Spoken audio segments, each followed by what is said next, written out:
up to all my thugs, nerds, freaks, and geeks? You're now rocking with the best of Don Tony Teflon. And if you can, please subscribe and click that bell so you can be notified every time I drop a new video. This is the weekly series from the Unusual Suspects. Myself, Phil the Issues Guy, What If? And this episode will be What If the Red Wedding Never Happened? Phil, what's good, brother? How are you? Doing well. Can't wait to talk about this topic. It's going to be fun. We're going to have like a laid back conversation, and we really want you guys in the chat or in the comment sections to share your thoughts as well. No actual rules, nothing specific. We're just going to talk about all the possibilities if the Red Wedding didn't happen. Yeah, we're going to go through it. And there's so much that this could cover. There's so many things that could happen. That's why we're definitely going to need the help from everybody in the chat, just in case, you want to talk about something. And since we'll be here every week at this time, maybe move it up an hour if we can. Every week at this time, if you have anything that you want us to talk about, what if, concerning the Song of Ice and Fire universe, whether it's Dunk and Egg, whether it's House of the Dragon, or whether it's Fire and Blood, anything that concerns that universe, what if this didn't happen, let us know, put it in the comment section, if it gets a lot of people like it, we'll do that topic and stuff. And we will try to have other people on here once in a while from other channels, most likely Gray Area and her people, because that's the only friends I got. But we'll have them on here too. All right, Phil, you ready to do this? Absolutely. Let's go.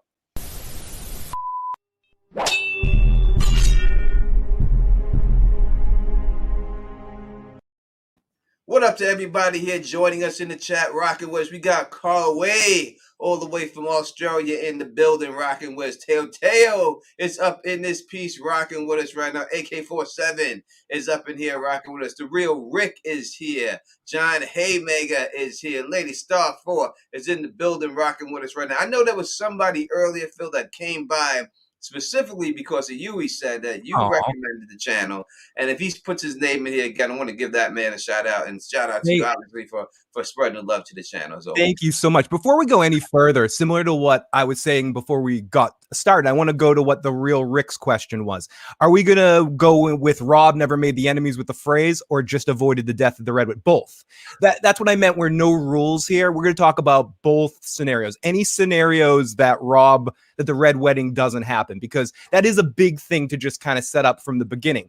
Is it that he never marries Talisa or book version, whose name I'm blanking on right now, never gets involved in that situation? Or is it that Walter forgives him when he gets there and accepts Edmure as payment for the service, and maybe Arya shows up there too, and a quick shotgun wedding for Arya right there that day too to make up for it, because she shows up at the door. So what we mean is we're going to talk about all possibilities on this.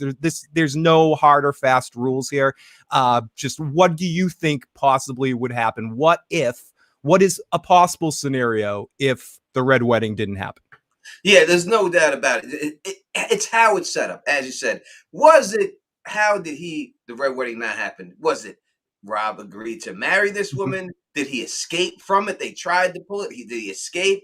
All those things come into play. So we'll try to go over both scenarios. Jane Westerling. Thank you, Anime. We'll try to go over both scenarios and see if that exactly is what the case. Kelly Johnson, thank you for the super chat. T, with phrase have felt them hands before they got. Listen, there's no doubt about it. They would have had to crossbow me from the balcony too. They couldn't have ran up on me. They couldn't have ran up on me like that, because they ran up on me. They would have got this. They didn't call me Big Tone, Hands of Stones for nothing when I was growing up. And that person I was talking about earlier, that was the Real YT. Real YT. Thank you, Real YT. And I would be more like the Blackfoot. I'd be going to the bathroom for a long time. I get social anxiety from the wedding as is, and I'd be hiding in the bathroom, smoking a little bit of the Hobbit's plant. What up to my man KP in the building, rocking with us right now. Late start for tomorrow. Anthony joining us. We have quite a few people here for the first episode. Hopefully we get more people, as they know that we're going to be back here every week and everything else, and rocking, doing this and stuff.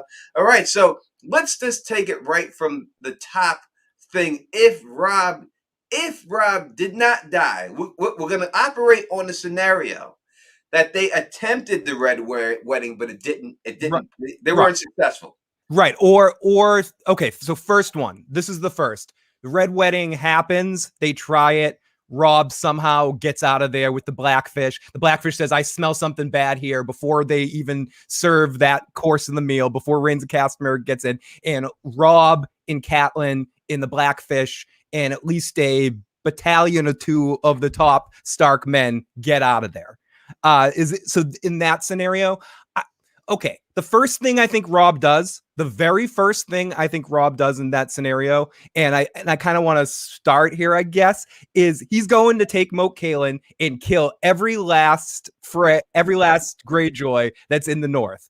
I think that would be his first order of business in that situation. Once he licked his wounds and all of that, I think the first order of business of Robb surviving a situation like that would not necessarily be to deal with the fallout. Would probably be find Roose Bolton and kill him, because Roose is still in there in that room. But so he can't go to Winterfell in that situation, Tony. So what do you think Robb's first thing in that situation is? Yeah, I think if you go by that, he figure out what happened. Like, it goes down. He figures out what's going down. Now you have to say, does he escape or does he figure out and they overtake the Freys? Yeah. Like you know what I mean? So if he overtakes the Freys at that time, number one, he executes Roose. Roose Bolton's number one. He gets executed on the spot. Lord Walder Frey gets executed on the spot. So then you have to say, who would he give the twins to, right? So he still has a semblance of an army. Then he's going right back up to take Winterfell. He's going to stop his march on going down south, and he's going to head back to take Winterfell from Theon. I think that's what it would be if that went down. AK says he recruit the Hound in that scenario. Yeah, and the Hound would have been with him. Arya would have been with him. So that brings into Arya. Arya, there's no adventure going. Arya doesn't kill the Night King. If that happens, the Night King wins because we don't have crazy Arya to jump in at the last minute and stab the Night King. Who's gonna do that? If Arya's not gonna do that, who's gonna do that? No doubt. We have a super chat here from Dano People. Thank you so much. Says, what if the Long Night prequel got a series order so we could know actually what caused and what happened during the Long Night? I wish they did do that, because I think that my theories would have came true then. You'll see the children depicted as horrible little gremlins. I think that's you'll survive that, Tony. You'll see. Well, I know that they said that the plan was that they were going to make them into black people, and then they do some type of blood magic, and it turns into the children of the forest. So that would show a little bit of them doing being bad. But thank you for the super chat, Donna. I really appreciate that. Much love for you for that generous donation that you all. Any super chat is just, we truly appreciate them. I would actually we got Lady Starfire says no Lady Stoneheart. You're correct. There will be no Lady Stoneheart. So you won't have to deal with no Lady Stoneheart. You would deal with no Arya going to Bravos at all. There will be no way that goes down. So he executes the Freys. He executes Roose Bolton. And then he would head, because that was his plan anyway. He wanted to go back and take out Theon. Yeah. But taking over Winterfell. Yeah, he has to take out Theon is number one. No matter what happens, I think in almost every one of these scenarios that we're going to talk about with Robb surviving, number one after dealing with the immediate fallout until we get to the point where the Red Wedding doesn't actually happen and Robb agrees to marry. But in any scenario where he escapes the Red Wedding or overthrows the Freys, ooh, that was a tongue twister. Immediately afterwards, he's going to go and kill those dirty pirate mother grabbers. All of them are gone. He's going to come back up. Grey Wind is going to feast on tons and tons of Greyjoys. And yes, someone said it yes, Grey Wind survives it to kill all Greyjoys. Of course. If Robb's surviving, Grey Wind is too. We're not going to allow that to happen. And Robb becomes a warg. I think they were so close. And just to take this a little further down the road with Robb and Grey Wind, and I think in any scenario to get this out of the way, because I think this is in every scenario too, if Robb survives longer and Grey Wind survives longer, they end up eventually warging together. They were so close. They had that kind of bond, that almost a bigger bond than any of the other Stark kids with the particular wolf, including Bran, including Jon.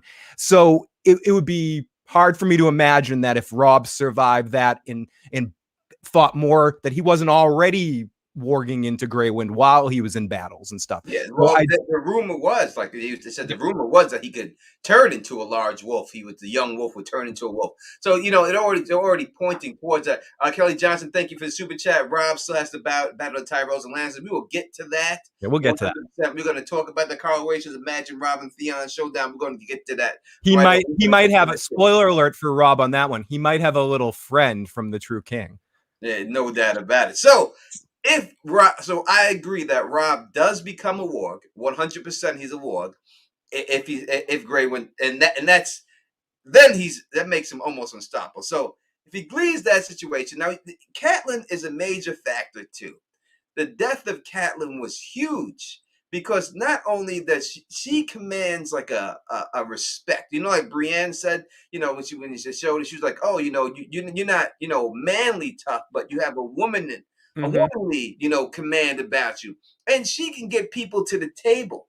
You know what I mean? So I think that the fact that she's there to barter things, and get things done, then it's a big deal for her to survive. That's why she had to take her out and listen, when you see a Lady Stoneheart, you see how mean she could have been. Listen, they try to execute her and her family. You will see her act like Lady Stoneheart in the flesh. She will be that upset that they tried to pull it off. Melissa Quinn, thank you for the super chat. Says, would he make it in time for Theon?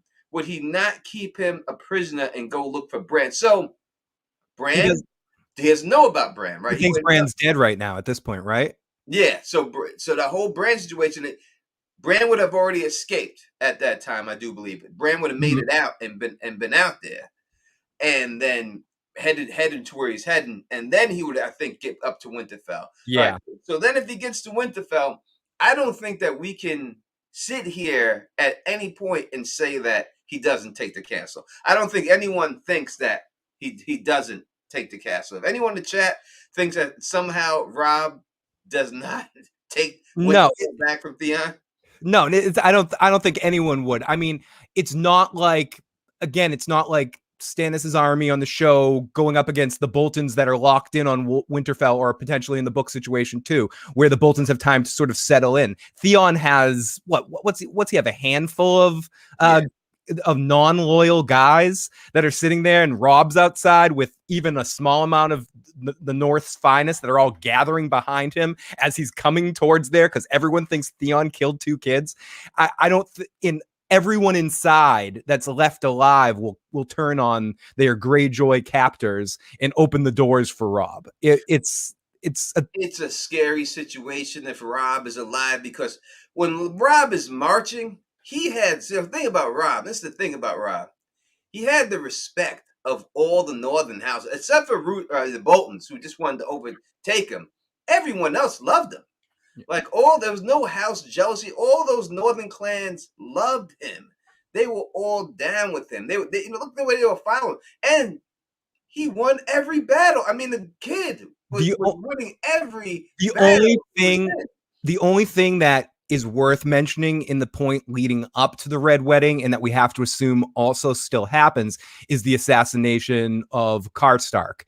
And so there is some animosity in the North, but that being said, still, I don't care. My best friend can screw me over in something, and I can yell him out and bitch at him and tell him. And even it can get to a point where, the guy was screaming like to what Robb had to do. The North is still going to take Robb's side in that situation over the Greyjoys and back him to help take Winterfell in that moment. That's not marching south. That's not pushing that's taking back the North. The king in the North has returned home, needs help for his home. Even the surviving Starks would probably help him in that situation. Especially when you have Catelyn brokering deals, because she'd be there making marriages. She'd be there, calming everything down. Kelly Johnson, thank you for the super chat. Does Ramsay get Robb's hands instead of Jobs? All right, so what happens to Ramsay? I think Ramsay has to run and hide.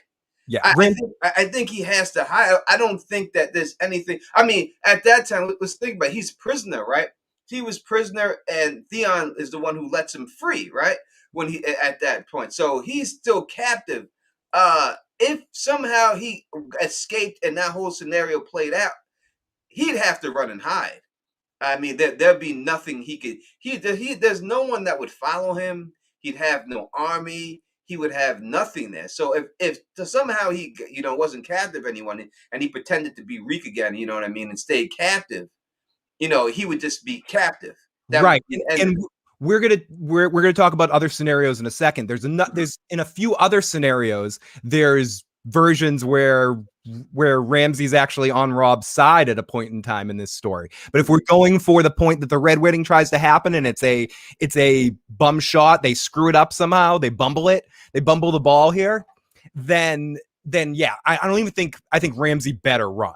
I think Ramsay's changing his identity again. He's shown some sort of skill to that, not the level of Varys, but ability to sort of change his character. He better go into the Westeros protection program there and hide his ass, because anyone connected to them should run and hide. Yeah, so Bridge Ford's in the building. He says need to leave someone at the Twins to secure the infrastructure. Blackfish the ideal cap. It would have to be. He would give it to his family. He would give it to the Tullys. They would have to be the ones that take the Twins over, or he would allow his mother to make that decision when it's all said and done. Or even leave Catelyn there. Leave Catelyn down there and have her run the show with her brother and have them secure the Twins. Now, maybe later on they would give it to another house. I don't know exactly what house that would be. If anyone have any ideas who would get it, but no doubt the Tullys would definitely take that over and hold that down. It definitely would be. In fairness, I do want to also point out Misbehave's point in the live chat. Catelyn is a bad negotiator. She gave the phrase everything. He hates women. Blackfish should have handled that. Handled that negotiation. Let me address that before we address it. She had no choice to give her everything. At that time, when she gave the phrase everything, and when it came to marriages, she was trying to save her husband. She was desperate. So I think we have to take that in consideration. She had no time to sit and negotiate back and forth. She had to take what she had to take to get across at that particular time. So I wouldn't say that she's a bad negotiator. I'm saying she was in a desperate situation where she was trying to save her husband as fast as possible, and that's why she gave in to everything. That would be my take on it. Now, you want to say she's a bad negotiator? Was she able to get Stannis and Renly together? No, she wasn't able to do that. You know what I mean? I would slap your faces. You know what I mean? So I think we have to give her a little leeway here in the situation she was in. It wasn't like she had time to haggle. She had to go down there and she was just trying to get, and this is what he got. All right, take what you want, let me go. And I think that's why she went that way. Thanos people, thank you for the super chat. Theon's confession to not killing Bran and Rickon, and Robb has the entire North searched until Rickon leaves fire. All right, so let's deal with this situation. Thank you again for the super chat. Give Blackfish the Twins. All right. Let's put that on a t-shirt. No doubt about it. Listen, let's go through this and that. Robb gets back. He runs amok through there really fast. Could it be it? Listen, this is what I think would happen. If Ramsay comes out there as Reek and is playing the same role, and Robb comes outside there, this is how, and then he goes, listen, he had Theon open up the gates and sacked it when he did it.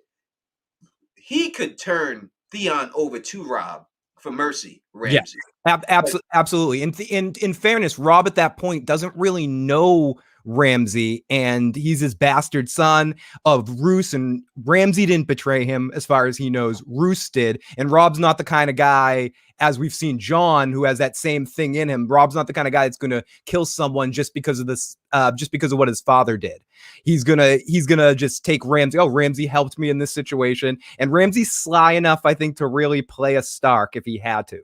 I think even more so than Roose, he has a personality, at least show Ramsay specifically, has a personality that Roose never has. And if we hear the descriptions and the way Robb feels about Roose, he never feels comfortable with him. And we'll get to other scenarios if what he should have done with Roose later. But to your point, I think Ramsay could have charmed Robb. He could have figured something out.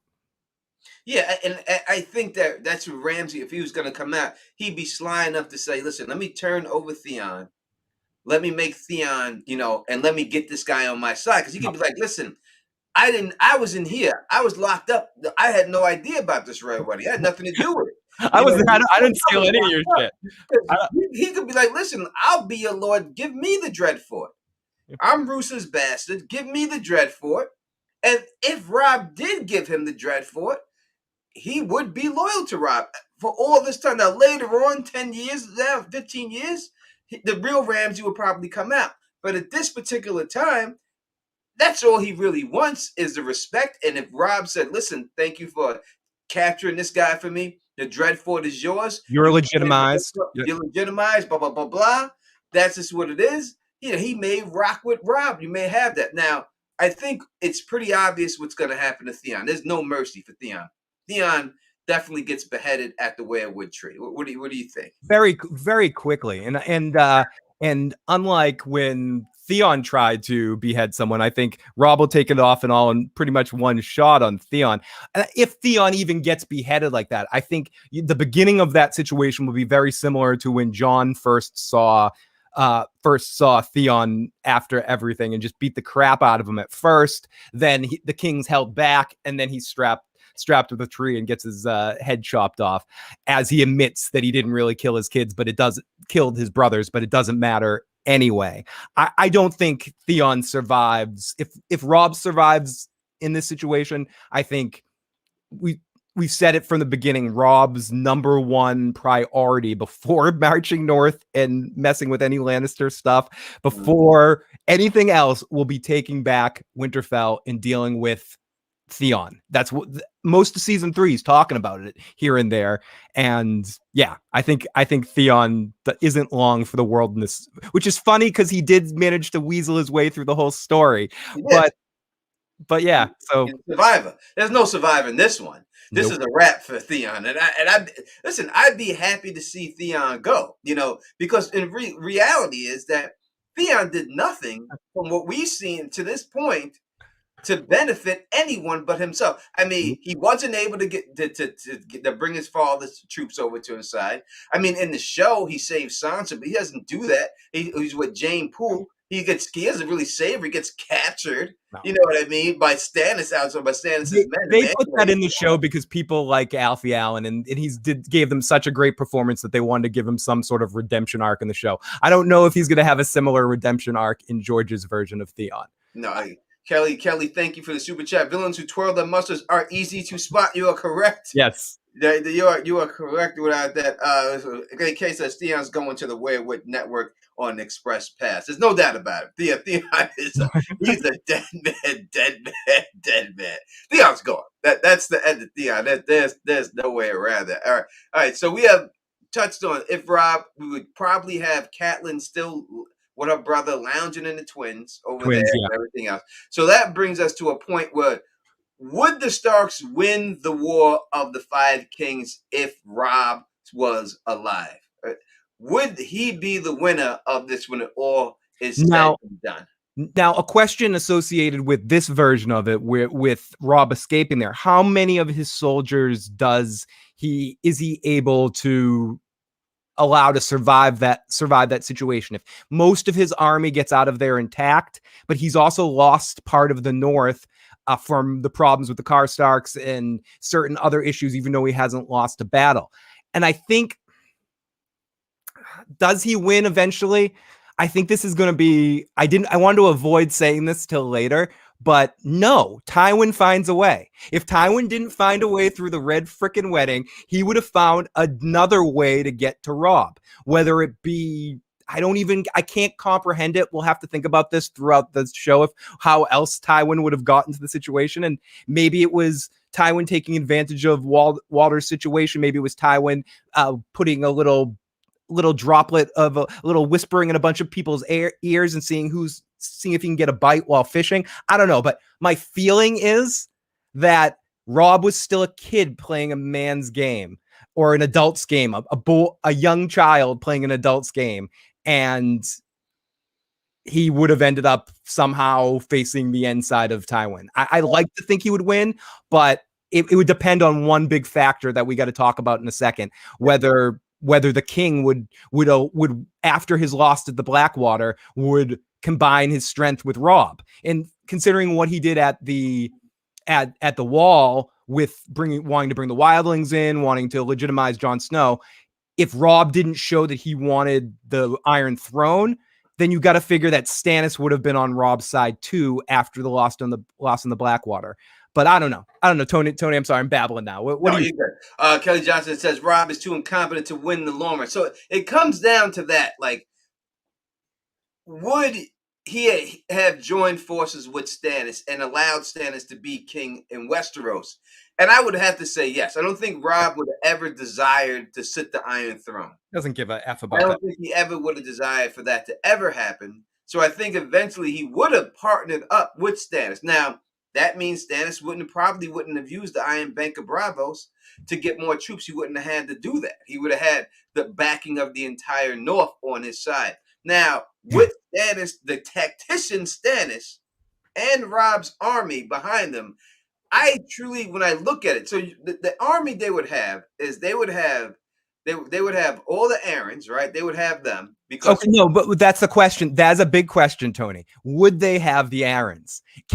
Would Crazy Liza could Catelyn get to Liza to get Liza to commit troops, or all those troops have to protect? Oh, sweet Robin! Like what's going on there? Is she gonna let those people leave? Is Littlefinger gonna have to throw her off the friggin' moon door before those people show up? Well, you gotta think of it like this. That stops Littlefinger's whole plot. Completely. If Robb lives, there's no Littlefinger plot. He would not be able to take Sansa, pass her off as his daughter. He would not be able to do it because as soon as he got Sansa and brought her there, Sansa would have been like, I'm going with my aunt. I'm good here. I'm sending a raven to my mother. I'm alive. Catelyn's showing up. And when Catelyn shows up, that's it. She's taking over. Catelyn, this is the thing about Catelyn. She takes shit over. Yeah, it's true. If Catelyn shows up there for her daughter, I don't care how crazy her sister's acting. She don't act that crazy when Catelyn's around. Catelyn is the boss of these bitches, man. And y'all can hate on her all you want, but the bottom line is, and Littlefinger would be on Catelyn's dick if you see that. He'd be all over her trying to bag her with his. I remember. So he'd be doing anything. She's his kryptonite. Yeah, he would be doing anything he could to get in her good graces. If she's showing up, she's blowing up, and that's the bottom line. So I would say without a shadow of a doubt that they would definitely have ran with the Robb. Then they have them. I think only thing Lannisters have the Tyrell. They have the Tarleys, the Tyrells. They would have the Tyrells, but then when they would have this would mean I think that the people from Dorne will probably be with Robb, and they may get. Oh yeah, Lannisters. You mean I can kill a Lannister? That's all they need to hear. You mean I can kill a Lannister? I'll get in there. I'll kill everybody. I don't know how the Lannisters would survive. I think they would though. That's the effed up thing about Tywin. He would and I know someone in the live chat said I've seen Robb outsmart Tywin. Yes, in a battle, but in the war, Tywin always wins, except unless it's with his kid getting shot in the toilet. Somehow Tywin is one of those dudes, almost like Bronn, that, I'm lucky. I know when to switch sides, like Quark on Deep Space Nine. One of these people that just knows how to go where the wind blows. And it's hard for me to think that in the long run, Tywin wouldn't win. But you're probably right, Tony, and the chat is probably right in the sense that this is a big force amounting against the Lannisters. But somehow, some way, I'm still not betting against those lions. I'm still not betting against the slimy, will do anything lions when you got Tywin there and Tyrion, two pretty smart people, and Randall Tarley for battles to kind of even out the Stannis thing. That probably the only person that you would put one-on-one against Stannis just from a tactician standpoint would be Randall Tarley, so that they kind of even each other out. But I don't know. It's an awesome question. This is what is fun about a podcast and a what if discussion like this. No doubt. And when Jackie C said yes, Stannis wouldn't accept the Brexit. Now people are saying that Robb would say, "Hey, the North Independent Kingdom." That's not happening. Not with Stannis. He wants the whole realm, and that's the North, and that's everything. He's not King Bran. He's not. No, you're not getting away with that with Stannis. Stannis, this is my kingdom. All 7. You with me, and that's the way it is. You know what I mean? And You with me or you're against me? He's very clear. that's what it is. And listen, and Stannis is he's a negotiator. He's a shrewd negotiator. Would they have had some problems with Melisandre? Listen, there was definitely going to be some issues there. There's no doubt about it. That He's there's messy, going to you be know. some issues. Like you're not burning the heart tree, but obviously Stannis, he wouldn't allow her to do that stuff. He wouldn't be like, "Oh, you're going to burn this heart tree in Winterfell because I'm the king and I said you could." He wouldn't let them do that shit. You know what I mean? He wouldn't be there. They went up to Robert Smiley up in the building, rocking with me, right? So my brother, that's a boy right there. He's got his channel called the Smileys and stuff like that. That's what's up. That's what's up. Appreciate you stopping by and everything else, man. What up to Beef and Bernie L in the building, right? Came back. She came back from a long hiatus. And is back rocking with us like that. Janessa, I don't think Robb would have any time for Melissa. No, listen, it wouldn't be a situation like, well, I don't think that she would be that much of a factor. Her whole thing is still would be dealing with a Zora Hyde situation and all that. Stannis wants the throne, and if he has to be a Zora Hyde to get the throne, then that's what it's going. How long before she switches to thinking Robb's Azor High somehow? He may. I want to take bets on the over/under on when she switches over to Robb Azor High.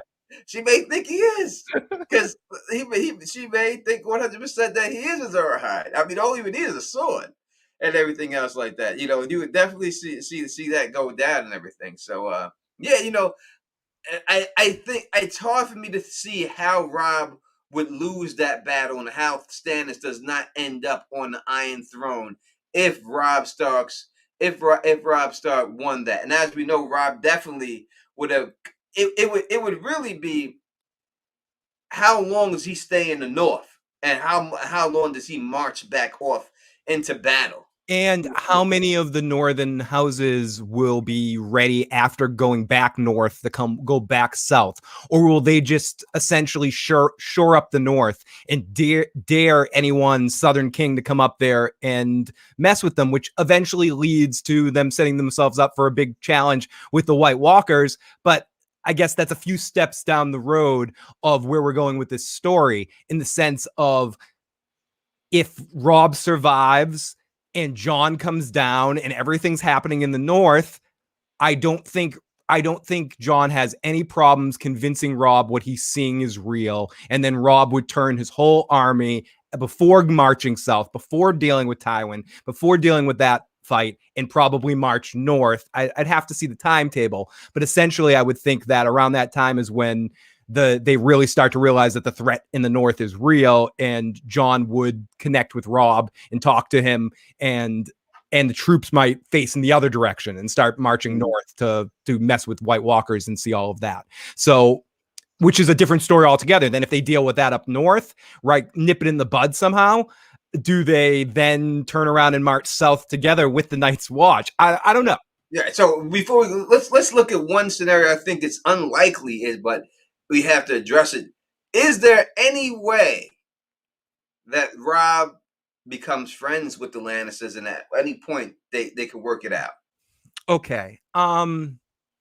If Tywin kills Joffrey, and this is where Tywin might, if Tywin is faced up against it, all in all, faced up against a wall, losing this fight, I think Tywin's move is killing Joffrey and giving him to Robb and saying this was all on this kid. He was king. We couldn't do anything.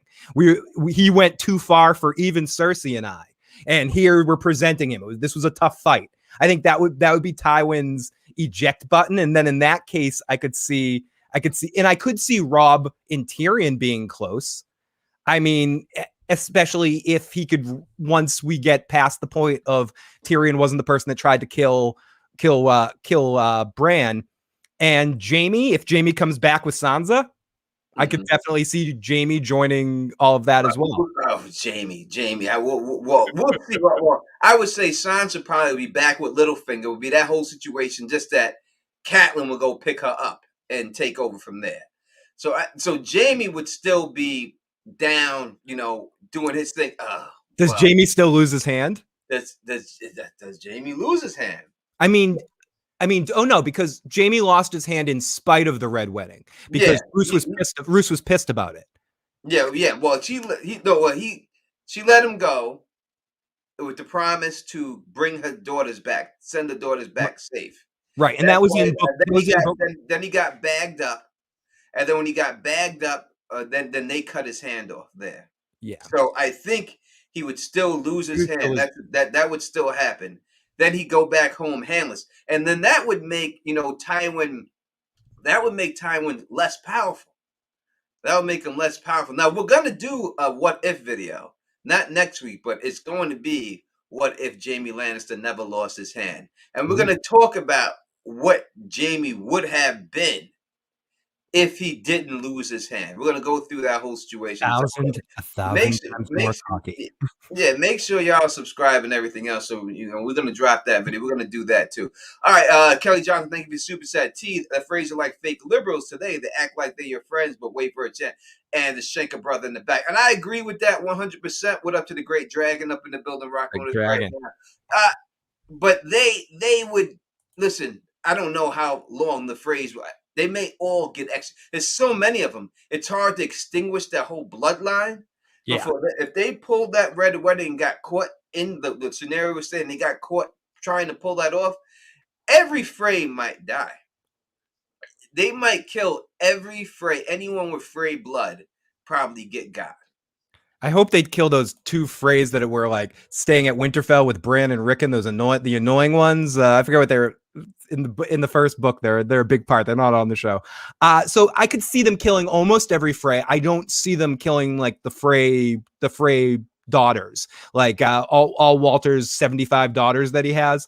I mean, I could see him killing all the sons, but the family would probably still exist, and then there would be a Tully presence at the twins temporarily until one of the older Freys took over. But in fairness, this is like in the mafia when someone goes to jail and someone else takes over a very lucrative business with making money. Then the person comes out of jail and then they want to take over the business. The twins is the biggest cash scam next to the Iron Bank in all of Westeros. They're sitting there in the middle. They're a gigantic family of bridge trolls, and they're just sitting there collecting their fee every time people want to cross. So I think if a chance for another family to take that over and the Tullys take over, they're not giving it back to any Frey. I think if the Freys get got in this situation, they're losing at minimum. Even if some of them survive, at minimum they're losing their cash cow, and that's going to be controlled by House Tully from now on, at least temporarily. Yeah, unless there's some type of wedding. That's the only way Frey would be able to keep it. If the prettiest one married someone from the Tullys. Blackfish ain't marrying nobody. So it would be. I would have to be some type of wedding that would go down there or something. That would be the only way. But when you have, listen, that's the whole thing. When you look at Robb's army, when you have the Blackfish, when you have Stannis, when you're commanding all these people, then I think that he's almost unstoppable at that point. And then if he had the Martells too, I just don't see how Tywin would be able to stand up to him. I don't see how he not would in battle. The only way Tywin would find ways to sue for peace in ways that would allow him to maintain because you got at this point you're gonna have to just concede the throne. This is not gonna happen. You almost have to, and again, like I was saying a few minutes ago, you almost have to concede Joffrey. Joffrey's got to die. Yeah, Joffrey has to die. Joffrey has to die. He's gonna die. And see, this brings into Sansa, and this brings in Sansa. This brings in Catelyn. You know what I mean? Is Sansa gonna say, "Listen, Catelyn she was a bitch to me, Cersei. She's got to go." Does Catelyn say, "Listen, Cersei, you got to go"? Do they execute Cersei, or do they allow a wedding to happen at some point? Not if Sansa actually says everything that Cersei did. I mean, or does Jaime can't survive either because the truth about what Jaime did to Bran, even though he helped Bran unlock his powers, Jaime is a good guy. He helped Bran unlock his powers, but no, with what both Jaime and Cersei had done, I think the only Lannisters that are allowed to live are Tywin and Tyrion, really, from the main group. In that situation, I mean, Tommen and Marcella, they're innocents at that point. Yeah, let's thank you for the super chat, Jenna S. Very, very, very gracious of you to do this. You know what I mean? Beautiful kitty Truly, too. truly, thank you so much. It says, okay, okay, this is a little bit off topic, but I wonder, do you think Robb would have executed Jon if Jon had successfully left the Night's Watch after Ned's execution? Would Robb now be the Lord of Winterfell? I don't see him killing Jon. No. I think he would understand. It's our father's dead. I'm coming to join forces with you. Blah blah blah. Robb loved Jon. They were mad cool. You know what I mean? I don't. So I can't see him saying, "Well, you did leave the Night's Watch, so I have to." I think Robb's like, "I'm king of the North, bro. Don't worry about it. You good. Right? No, absolutely. Yeah, you're fine. It's Good." I've, And listen, does that listen? This is a crazy situation we got to talk about right here. If he does leave and he allows it, and they do some type of like, "Hey, we're gonna make," Tywin's like, "Did Jon marry Cersei? Would that be a mess?" With that, I mean, I don't know if Tywin would allow that because Jon. I mean, he would have to legitimize Jon. I think if Jon left, I think instead of Jon leaving or proving him leaving, he would just say, "Well, no, you're my brother. I'm legitimizing you as a Stark. Done deal." I think an interesting question is after Jon left to join the Night's Watch, just a variation of this question. If somehow Ned doesn't die, but granted, Jon would never leave. If Jon immediately after joining the Night's Watch, something happened to Robb died, and Ned was still the Warden of the North, would Ned kill Jon? For doing something like that, because Ned is more of a stickler to the rules. I think Ned would possibly kill one of his sons for being a betrayer. Not this one, because he knows the truth about it. Right? Because if his brother, if Ned's brother left the Night's Watch because he saw White Walkers and he's like, the hell with this crap, I'm leaving. Would Ned kill Benjen for being a deserter? He wouldn't have killed Benjen either. He would have let Benjen go. No, Ned's not that dude. He's not killing his family, man. You can't. You're a kinslayer if you do that. He's not going to do that. He did kill the wolf, though. He did kill Lady. I think that Mark says, "Yeah, what if Catelyn protested that Robb chops Jon's head off?" Listen, it wouldn't matter if Catelyn said you have to kill Jon. Robb is his own man at that point. When it came down to it, Robb calls the shots. He listens to his mother. But in the end, Robb calls the shots. No, exactly. What he wants to do, and that's the way. And Catelyn, she knows when to bend the knee, and you can see it time after time again. She bends the knee to Robb. No, dude, absolutely. When she came back and she had let Jaime go, he did not hold back. No, he didn't put her in chains, but he house arrested her, and he said, "I don't want to hear it. Get out of here." He did not. He did not let her whisper in his ear in that moment. When she screwed up, Robb is definitely his own man. I think almost to his detriment. He shouldn't always listen to Catelyn, but in some ways with connecting with some of his older advisors in certain situations might have been better. Or letting Theon go was a stupid mistake. We can look at some of Robb's stupid mistakes, but I don't think letting Catelyn whisper too much into his ear is one of them. If she does something wrong, he'll put her in her place. Yeah, without a shadow of a doubt. So I don't think Catelyn would have the influence to kill Jon, but that does bring us up to we could talk about what would happen at the Wall if all that stuff did happen, if Robb was still king of the North. Now, if Jon comes to Robb saying, "Listen, there's some dead people up here. The White Walkers exist," I think Robb would believe him if Jon immediately, because he doesn't have to explain it to anybody, because he knows at least. It's like if you told me, Phil, I'm not lying. I'm like we're in a situation.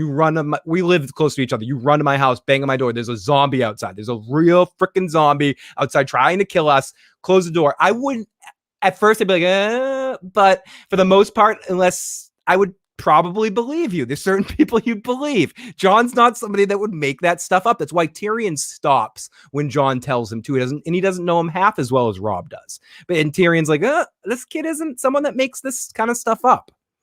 Without a doubt. If he's saying this, and if Robb does believe him, then I think that he's going to send people up to man the wall with him. He's going to send some people up there, a good amount of people they're going to send up there to hold the wall down.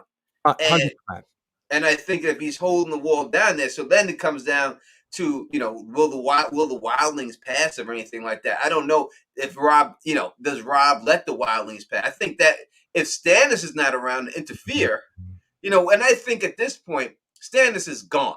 Like, you know what I mean? Like, I think that if Stannis at this point takes the throne, he's never coming back to the north again. Yeah. Now, Melisandre may come back up. He may send her up there with some troops, but he himself, he's sitting his ass on that Iron Throne, and he's never getting up. He may put sleep there on Iron Throne, Stannis, when he gets there. Put a bench up for his feet. I don't think you'd ever see Stannis off that Iron Throne. If he got his ass on that, that's it. They'd just be there. They may just put a porta potty. Yeah, they're gonna get a little bedpan for him, a little Western bedpan. Bring over the piss boy. Bring over the piss boy. And Robb goes north, bring the wildlings through the wall. The northern armies just bulldoze the south.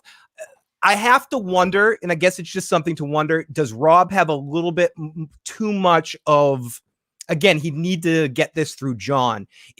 I'm trying to remember Robb's interactions more in the show, because we see it more in the show with Osha.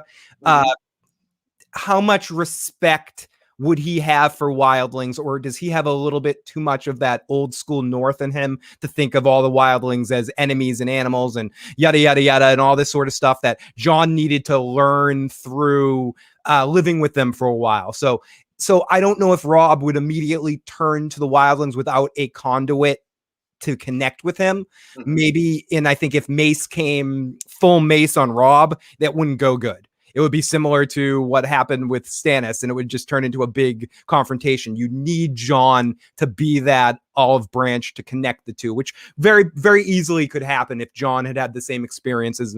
In this scenario, there's no reason to imagine that Jon wouldn't have the same experiences and bring this to Robb after connecting with Tormund, connecting with Mace, and having this connection with them. So in that case, then definitely. Bridget's saying that Robb is more prejudiced against free folk because of old Nan's story. Yeah, that's kind of what I'm thinking as well. Yeah, I think he has some things against him, but if he has, he's up there, Robb is going to, and Jon's like, this talk to this man.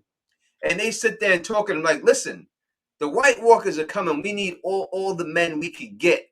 I think Robb is smart enough to say, all right, we got to accept these guys and let them through to fight against the wall. If that's the case and everything else, I think they wipe the White Walkers out pretty easy. I mean, well, I don't know if we could say that, because we got to get to the Daenerys situation. Right. Soon. Someone just popped that in the live chat too. Now, we'll talk about Daenerys in a little bit, but I do think that they will definitely have a stronger chance to stop the White Walkers really at the wall. Like, I think they may be able, like, I don't think it would get to Winterfell. They may be able to blow them back from the wall, and the White Walkers never get that past the wall if they had Robb in charge and all of those armies with him. The key in that situation is understanding the Dragonglass situation. And I have to understand the timetable and figuring out that, finding the weapons, allowing, some sort of interaction. But to your point, once Jon kind of litters that information over to Robb can fill all those castles with all of his men and really keep the White Walkers at bay at that point, because the dragons aren't involved. And if that's the way that the wall has to come down and the White Walkers can't get past until Dany gets over there with their dragons, way before Dany's ready, Robb can have all those castles filled and Jon and completely hold them off until they figure out a solution. Get someone like Sam in the books, send him to the library, read, figure out the stuff about the Dragonglass, and have them in a sort of standoff, holding them off at the wall. So I do think I agree with you on that one. Hey, Anna. Good to see you. Yeah, what up to Anna for the Red Lipstick Club and the After Dark podcast that we drop Rocky every Saturday night and everything else. What up to Tony Sledge? He just jumped in here, got here late, just got off work. Hope you had a great day at work, my brother. Hope everything is good. Cheers to you. Cheers to everybody out there. Listen, the way I see it is like this. If you want to go by the story of the show real quick, because we haven't gotten that far in the book, so we really can't say it. They're not going to have to do the stupid campaign to capture a White Walker. No. You're not going to have to go out there and try to bag a White Walker up to bring it back to King's Landing. You're not going to have to do that. Therefore, you're not going to get caught. Dany's not going to have to save you, and her dragon's not going to get killed. Yeah. Right? So the Night King does not get a dragon if you go by that scenario. Only Euron with a lucky. That's it. Yeah, that's it. So if you go through that whole situation, you go through that situation, There's no way the Night King gets past the wall without that drag. He's not getting past him if you go by the show situation. There's no way he gets past him.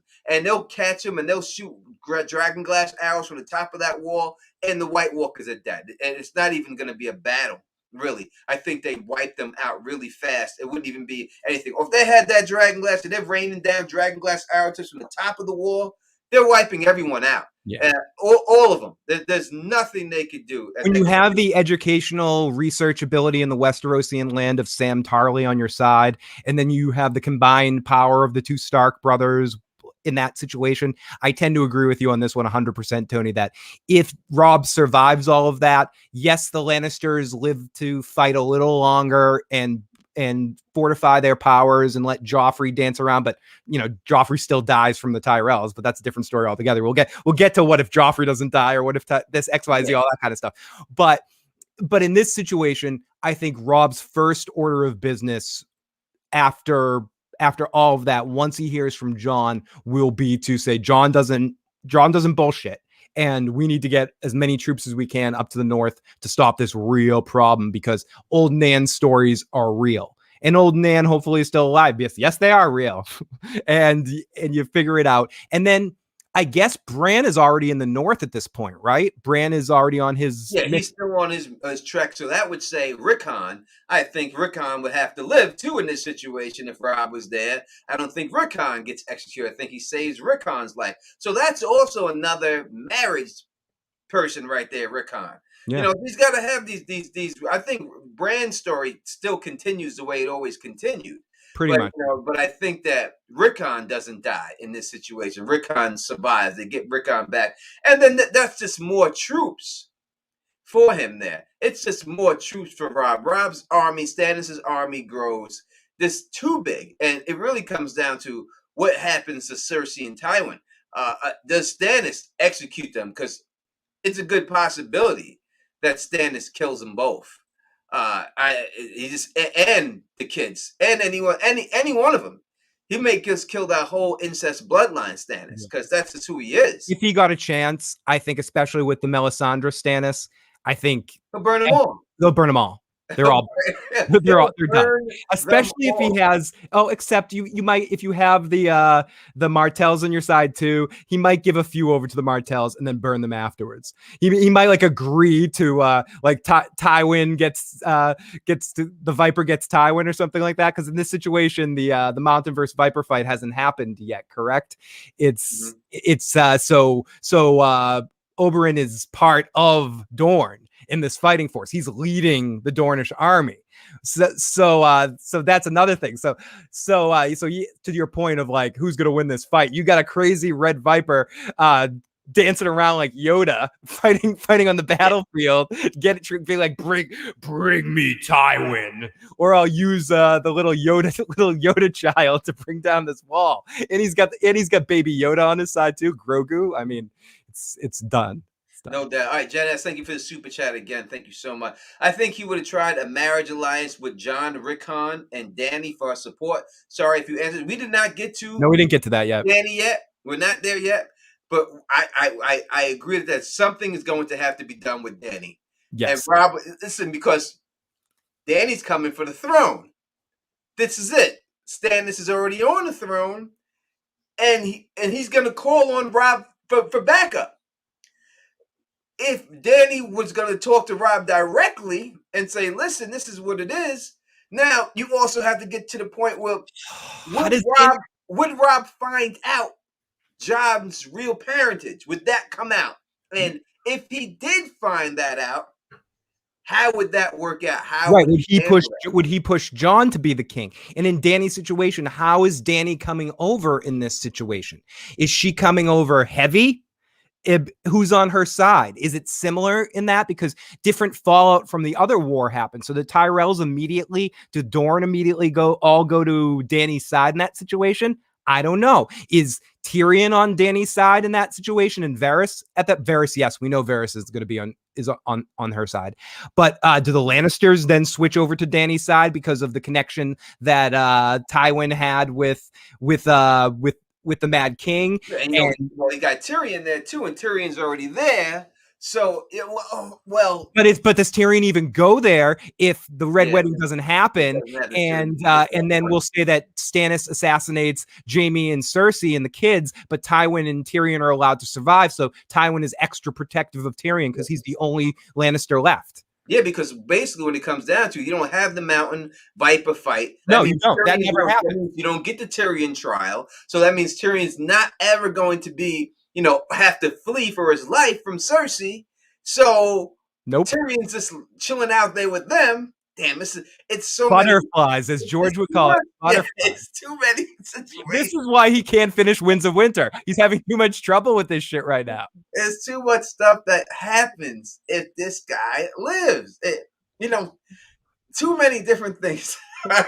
It is. And this is assuming also with Robb, people are saying the Dany marry Robb situation. We're having to assume, okay, in this scenario, the one we're talking about right now, we might talk about a different scenario at a different time, but the scenario right now is that the Red Wedding is an attempt that happens, that the bunk attempt that Robb in a lion's share, no pun intended, of his men are able to escape or take over, win the fight, kill Walter, kill Roose, kill all the betrayers, and then turn around and march north.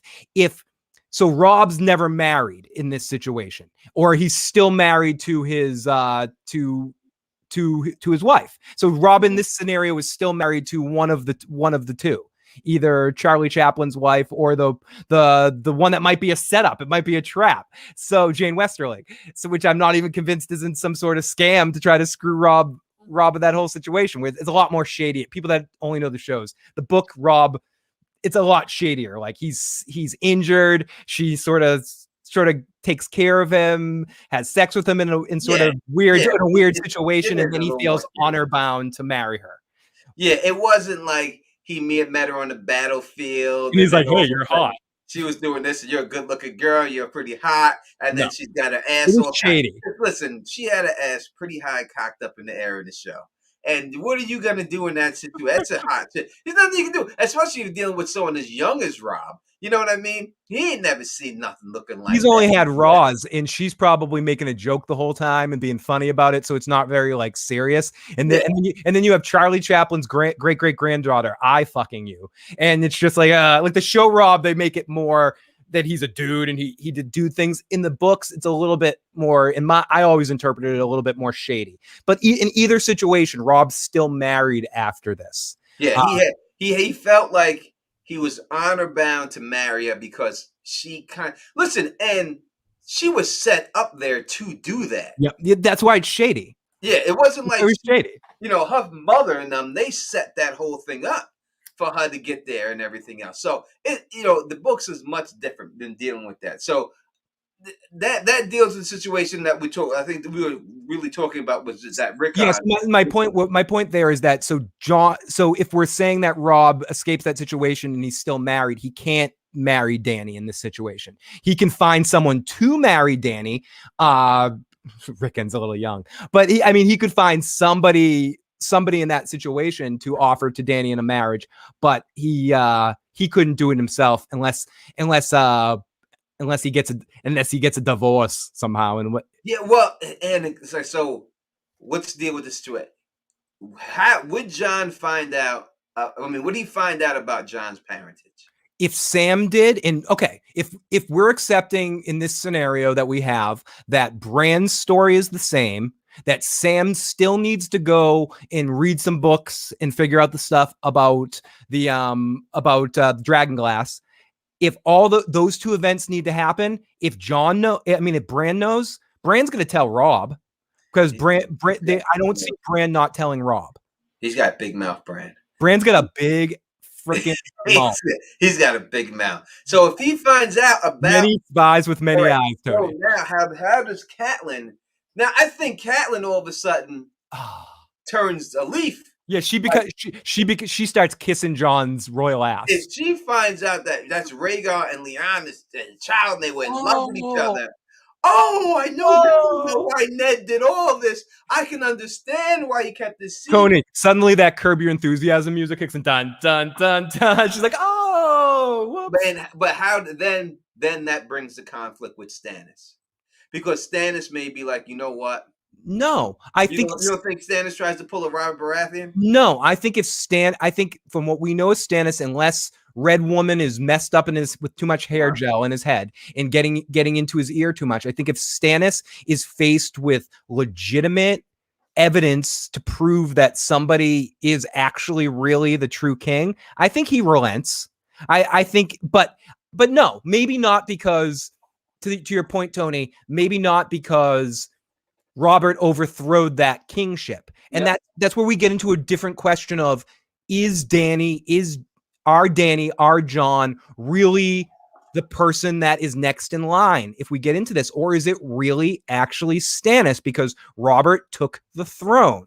Robert took the throne. So if then we go into a succession line, his next true heir is Stannis. I mean, I'm not saying this to kiss Tony's ass because he's a Stannis fan. I'm not the biggest Stannis fan in the world, but truth, if we're going by this, and I remember us with Bridge, we had this discussion at some point too about what defines succession, what defines this in this situation. And I think if we're going to go by if Robert's rebellion is fair game of taking the throne, and Robert died, which we might do a what if Robert didn't die. That's gonna be that'd be a fun one, quick one. Cersei dies. The end. No, we'll do a what happens if Robb Baratheon survives. No, I want to do that. That's a great one because we get to talk about the Daenerys situation, the Daenerys situation, and how he would handle all these situations and all that. So we'll definitely do that. But I think the next video we do will be what if Khal Drogo survives. That'll be a good one. I think that'll be next week. Will be Khal Drogo again. If y'all enjoying these what if scenario videos, we're here every week, every Wednesday at the same time. We'll be here. I think Wednesday between 6 and between 6 and 7. 6 and 7, yeah, in that range. Around that, and and if y'all have topics that you want us to talk about, put it in the comment section, and we'll try to get to all of them. And again, we'll try to have other YouTubers on here, especially when they especially when they talk about certain characters that they like a lot. We'll try to have those YouTubers come on and talk about their characters. And when I mean other YouTubers, again, I'm talking about Gray Area because she's the only one we got. So those 4 are the only ones that like us. So that's it. We only got a couple of friends. We got the 4 of them. I think they all like us. So of course we got AK-47. Of course, yeah, we're joking. We know we definitely have AK and all that. Exactly. We'll definitely have her up here, and we'll have about. I'm saying you know what I'm talking about. What I say, the people who do podcasts on a regular basis, like us too. You know what I mean? That would probably be Eastern Standard Time. Yes. Yeah, Eastern Standard Time between 6 and 7. All you have to do is make sure you're subscribed, you have the bell clicked, and you say every notification when you click that bell, and you definitely be notified. I will make sure, guaranteed that with 2 days before, I'll have it up so that you know. And maybe I'll put a bunch in a row. Like I'll schedule 3 in a row. I'll put down. Yeah, so just to have them down. So to have them up so you can see them all up there and everything else. But that's me being. Yeah, we might miss 1 week at the end of the month while I'm moving, but other than that, we should be on here every Wednesday talking this fun stuff. And we want to just open this up. It's fun to get into deep topics, and we'll get into deep topics too. But these are just going to be fun, what if scenario, fun videos, and we appreciate all your thoughts, throwing these in a different direction. So before we continue, because we need to get into the Dany aspect of all of this. We talked about it a little bit, but how does Robb, if Dany comes over, she comes over heavy, you asked if Jon, will Robb find out about Jon's parentage? What if he doesn't? He doesn't? So in this scenario, Robb has no idea. So Jon is just chilling with him. He's just, we don't know his parentage. Dany makes her way to Dragonstone. Yes. With an army of Dothraki. All right. And the 3 dragons. And the Dickless Unsullied. All right, and Unsullied. 3 dragons. No Tyrion by her side. No. All right, no Tyrion when Varys by her side? Quite possibly, if he survived somehow, would be down there. See, the whole thing is this too about Littlefinger. Stannis hates Littlefinger. Stannis can't stand Littlefinger. So, I don't know. Littlefinger he wouldn't be able to come back to court because Stannis would kill him. There'd be no way he would survive that at all. So I don't think he would be there. So that is always a situation. Then obviously you have the Fagon situation where Jon kind of them will have to deal with that. Now I don't think Jon Connington them real quick would be successful. If Stannis is on the throne, you're not taking Storm's End. No. Right, they're not going to go there and take Storm's End if Stannis is still alive. Tony Sled is right. Stannis would kill Varys, Pyzet. He killed them all. He would kill all. He would kill everyone from the last regime and bring in his own people. He would clear fucking house. Now Stannis burn your ass. He will burn every fucking body. But listen, does that mean you may get a Princess Shireen Rickon marriage? Ooh, they'd make cute kids. They would. You're gonna, if Stannis wants to bond himself with the North. After that situation. A lot of that depends on the Melisandre factor. At what point does Stannis, if Stannis becomes king through the help of Melisandre, he'll probably drink that Kool-Aid for the rest of his life. If Stannis finds his way, which he kind of tried by trying to do the Blackwater on his own, if Stannis finds another way through merging with Robb and through military tactics and not blood magic to find his way to sitting on the throne, does he still embrace the Red God as much as we've seen? Or at that point, is he like, yeah, the Red God helped me a couple times. Thank you for helping me with Renly, but you didn't help me get the throne. I got the throne from my head. So you can go F yourself, Melisandre. He may say, because if the Battle of the White Walkers happens, she would probably stay up north and probably die in that battle. Right. Either way, that's going to come back down there or do anything. Because the whole thing is this about Cersei, and he would have killed Cersei. There's no doubt about it. And it shows you Cersei was going to kill her children and herself if Stannis won the Battle of Blackwater. Right? She says, Stannis, any other man, I would have some way to do something, but not Stannis. I have a better chance of seducing his horse. Right? And she knew her outcome, that she was like, I'm going to kill my kid mercifully, and I'm going to kill myself, because if Stannis comes, he's killing them all. So that just shows you right off the bat what would have happened to them. Right, and she doesn't even realize how crazy Stannis is with Red God stuff at that point. She just knows old Stannis. This is Stannis with a little extra I don't give a F. Like Stannis was bad before and heartless before, but once he allowed Melisandre to kill the old maester, once he killed his brother, it's like those last parts that have any sort of humanness with him, and I know you might disagree with this, Tony, but that's why I think no matter what, whether it happens or not, or Melisandre does it, Stannis is at a point now through the books where we've seen him where he would, in the right situation, burn his daughter. And I know you disagree with that, but I do think he will do anything to reach his point. And if he thinks that's the only thing that would do, I think even Book Stannis would burn Shireen. I agree with what you're saying. I just, from the scenario that we see from the show to the books, I don't think he's in the position to do it. And I agree. That would be that's the issue I have with it. He's not around to do it. So we can talk about that later. Show enough is in here saying, so would Stannis allow Marcella to stay in? Now I think he might want to kill all the kids, but Marcella, to the Dornish, because you got to put this. We'll go into a rant about Stannis, but this is all revolves around Robb too. No, it does. It definitely would be Davos would be his hand to the king. That's a definite factor. So with Davos as his hand of his king, without Melisandre there, say she's back fighting the White Walkers up there, maybe Davos is like, listen, let the girl slide. And you have to figure that the Dornish people have embraced, or at least Oberyn and Bashir there have embraced Durant, have embraced Marcella as an heir in her family. They don't punish her. They don't punish her for the mistakes of Tywin and Cersei. So if they helping Stannis and Robb get the throne, they may request Marcella to survive. Well, they're gonna want Casterly Rock.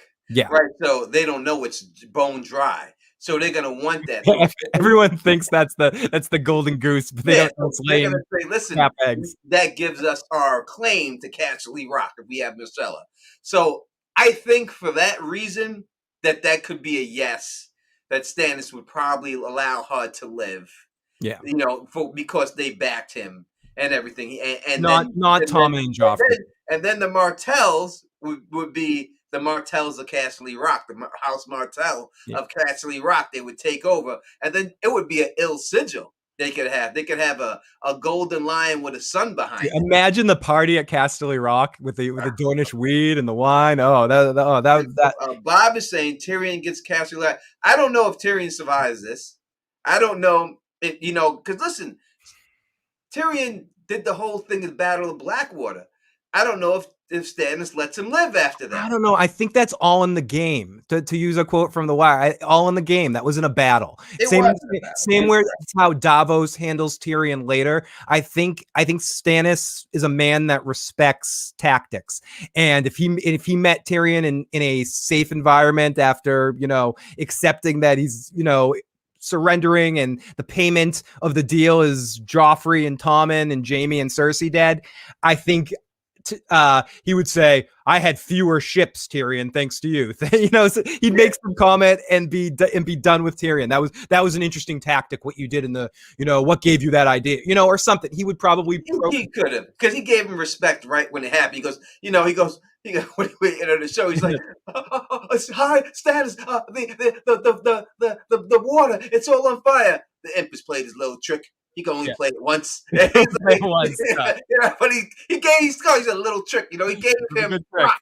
He gave him props for doing it right then. Reflective ramblings to the sun as the lion's mane. That would be hot. I think that would be an ill joint sigil. If they had that, that would be a really nice one. So just to dial it back in here to Robb for instance. Right.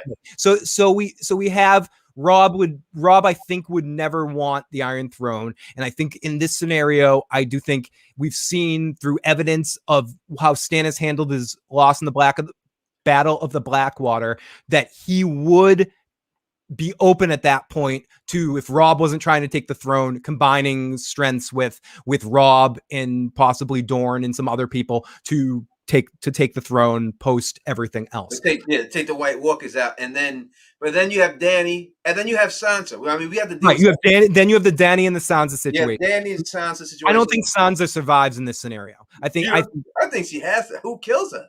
I think if Cersei knows that game over, she's gonna take Sansa with her. So we have to look at it like she's gonna try. She's at least gonna try to take the situation that what happens between her and Littlefinger plays out, because that doesn't really happen.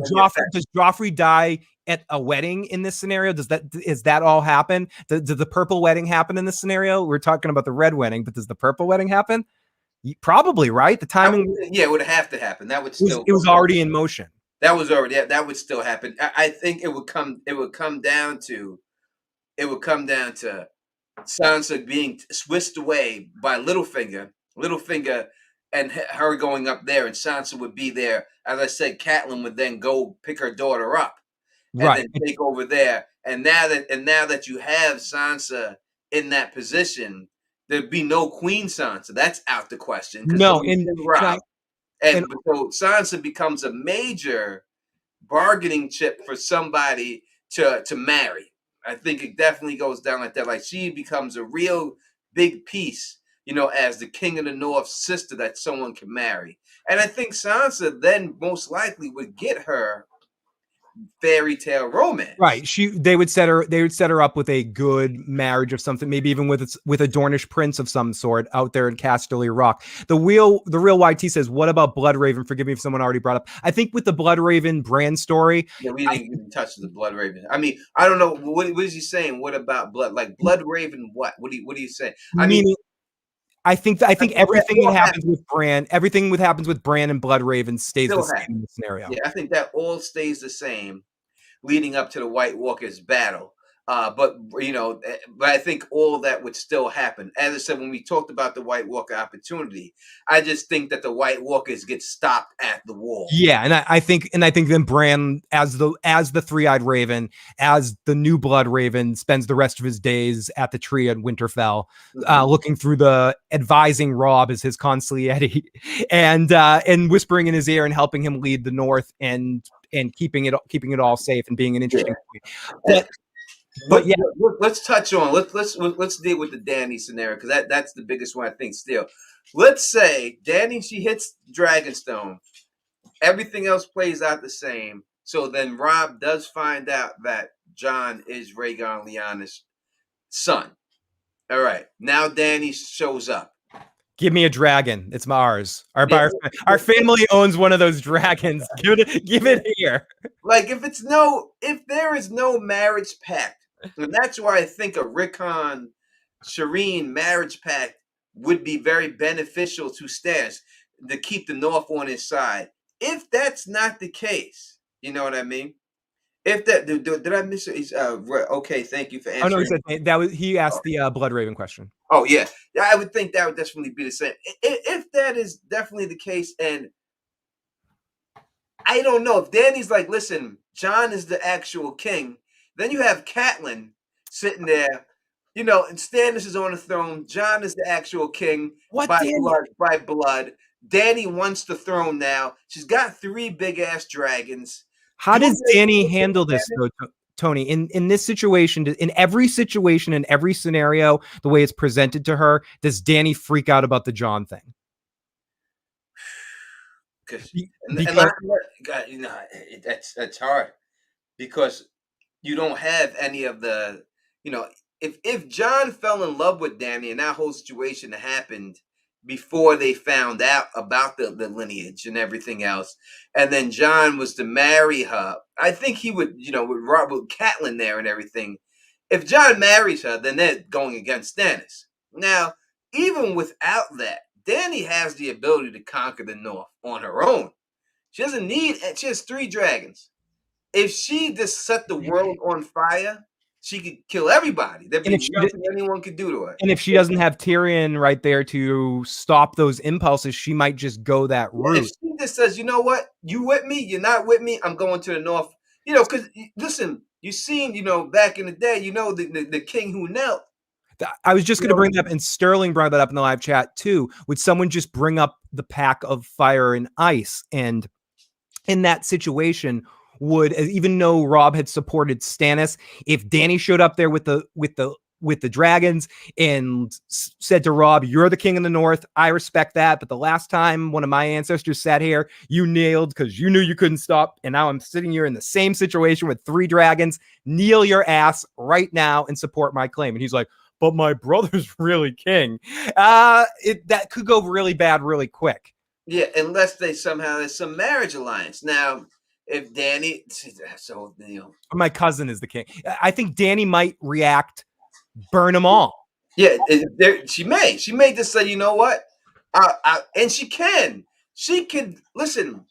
If you go through that situation, they're gonna have. You got to figure they're gonna have a good amount of losses from the battle with the White Walkers. If they have a good amount, she doesn't need that big of an army. She could tell the Dothraki people and them, hold back. Let me handle this. Stay out of the cold. 3 dragons out there and light everyone on fire. And go all Pikachu or Charmander and just go char and just burn them all. Burn everyone. She could go through the and burn everyone. And Robb, you have a thing of the king who knelt, who's seen that coming and said, instead of facing that, I don't want. We've already had so many losses. Do we just bend the knee to her? Tony, and the question to you right now, is Robb smart enough to do that, or is he too honor bound and to his connection with Stannis at that point? And does Robb ultimately die again in this situation, burned by Dany in this scenario, because he won't break his oath? even though he knows the right thing to do in this situation is to kneel? And does he get his whole family burned in this situation, in this scenario? Have we led to the brick at the end of this story here that we've told, where he ends up in Dany and Dany has to burn him because either he doesn't kneel because he supports Stannis, or he doesn't kneel because Jon's really the king? Either way, Robb is telling Dany to go F herself, I think, and he's not going to kneel and be smart. In a bad way. Robb definitely comes into a bad situation in this scenario because there's three ways. He's with Jon, his brother. That's a good AK. That's the question. Sorry, AK said it was Robb. Robb will choose people's lives over Stannis. He's not Ned. I don't know. Well, that's what it comes down. Is he the king who knelt? Is he the next king who knelt? And Catelyn knows all that history. Yep. And Catelyn's going to be talking to him about it. Are you going to be the next king who knelt because of these dragons? Are we going to bend the knee because of these dragons? The dragons are back. But then Jon may be like, listen, this is my bloodline. If somehow, listen, if Jon can, if somehow Robb could pull off a marriage with Dany, then it's perfect ending. This is the storybook ending, right? Yeah, but he's gotta be like a Hollywood marriage where he ditches like John Lennon. He's gotta like ditch the first wife, ditch Cynthia Leonard to marry Yoko. You never know. He's gonna say, Charlie. She could wind up dead somehow. I don't know how. But he could say she did. Actually, my wife did die at the red wedding. I don't know how I have my son still. I don't know how I have my kid, but I think my wife died at the red wedding. She lost it at the red wedding because if he was single, then it's pretty obvious. He marries Dany, and then they take it all over. Yes, and it's a done deal. But if you say he's the honorable guy somehow, his wife is still alive, she has his kid, so he has an heir. We don't know what the heir would be, whether it's a boy or girl, but he has a kid. Dany's like, listen, you're either with me or you're against me. Jon is a Targaryen. He's gonna even if Jon's a Targaryen, to me, Jon's not going to want the throne. No, I don't think there's any. He's going to have the ambition to say, all right, I'm a Targaryen. The throne is mine. He's never going to want the throne, Jon. He's never going to want to do that at all. So that's what it comes down to. Is Robb going to bend the knee and roll with Dany, or is he going to stick with Stannis? Because if he sticks with Stannis, there's a good chance he doesn't make it out. If Dany has 3 dragons, I don't know. Stannis can't beat her. But no way. I don't know how many troops you have. If she has 3 full-grown fucking dragons with a Dothraki army by her back, I don't think that any one of them would be able to stop her. No. Because she basically got Red Wedding to get killed. That was the only way to stop her. They had to pull the Red Wedding on her, and that's what Jon Come here, baby. Come here. Oof. And that's it. That's the only way to stop her. There's no other way to beat her. Because that's the bottom line. She can set the whole world on fire. Now, Jackie C says, yeah, Dany had a better claim to the Iron Throne, and Stannis would respect that. I don't know. Once he has his hands on that throne, it's tough to give up. Once you have the ring of power in your hand, it's tough to just give it up to some kid whose family you helped overthrow, that you lived in 8 onions for how many years was it? To like 2 years to try to help win this war. Stannis fought a lot, went through a lot to help to get in that situation, but it's possible. I mean, it's possible Stannis would respect Dragon. There's the way, because Tony Sledge saying Stannis doesn't hate her either. Like, why would he fight her other than the throne? He really doesn't need it. So this is the one thing I could say that would make me think that Stannis, if he would relinquish the throne, because he's always said that he's not after the throne. He's saying it's his duty. It's his by right. He has no choice but to go. He doesn't want to be king. He has to be king because it's his by right. Now, if Dany has a claim and says, no, I'm alive, it's mine by right, would Stannis say, you know what? You're right. I'm here. Take it. Would he say, let's have an honorable combat, or something? Would Stannis have a debate over it? Would he let a peer a group of his peers decide that or something, because it's an uneasy question of some sort. I don't know. Let some of the great houses decide. No, he wouldn't. He'd be like, screw that. And again, it depends on a lot of both of their mindsets. So I don't know. I think the big question here, if we're sticking to, you know, the Red Wedding with Robb and stuff, is does Robb, when faced with Dany in that situation, take Dany's side over Stannis or Jon? Let's ask the chat right now. What does Robb do in this situation? What do you think, from everything you've read about Robb, everything you know about Robb? Who does, just put the name of the person in the chat. Who does Robb back if Dany comes? Does he back Dany or does he roll with Stannis? Now, a couple comments, but while people are doing that, Bob says, let me hit this super chat from Kelly Johnson. T, whose play would the Children of the Forest back? They'd be wiped out in the White Walker battle, so I don't think that they would have anything to do with it. But thank you again for the super chat, Kelly. Yeah, I think the Children of the Forest, they're not meant for this earth. So I think that they really wouldn't have anything to do with anything in here. All right, we got one the WYT. We got a Danny right here. Got one Danny. Jesse saying Stannis. Lady Starfall says Stannis. Leroy Jenkins. Leroy Jenkins. Tony Sled says he would not betray Westeros by betraying Stannis, but he would back Dany.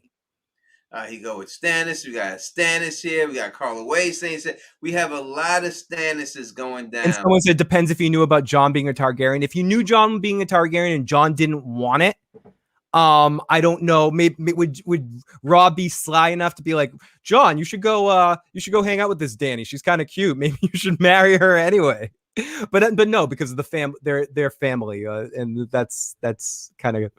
My man Jay Crenshaw is here saying Stannis would only give up the throne for Jon. I don't know. As I said, I don't know if he'd give it up to. How about for dragons? He would have to know that Jon isn't the bastard.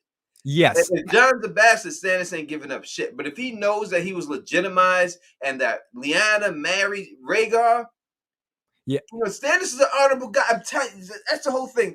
But power corrupts. And after sitting his ass on that Iron Throne, it feels pretty good. I mean, it doesn't feel good. He may just sit there and say no. So we got Silver Buttonwood says Dany. We got Goldstone says Robb will probably back Dany. We have another one. Robb would be the war very Ned. Tony Sled is saying Stannis would not fight the dragons. That's a great point, Tony Sled, because that's my point. I don't know if Stannis. Okay, there's two things. What Stannis would respect, but if Stannis sees dragons in front of him, how's he reacting from a military tactician point? He's just like, I can't battle this. This was a good run. I'm out. Unless he has someone like he has a maester, sitting there like Qyburn, who's saying, listen, I can make some arrows. He already burned Qyburn. Qyburn died. Qyburn died. If he has someone like that who's saying we can make some big ass arrows. But master, we burned all the maesters. Hey, listen, we got Euron Greyjoy shooting, so that means anyone can hit him, so C. Bob says the Targaryens lost the throne. The Baratheons now rule by law. Stannis is king by law unless Dany takes it back with fire and blood. 100% that the bloodline is the Baratheons. But, and I put this but there, Baratheons are Targaryen bastards. All right? That's all the Baratheon is. Aegon the Conqueror's. Yeah. Aegon the Conqueror's.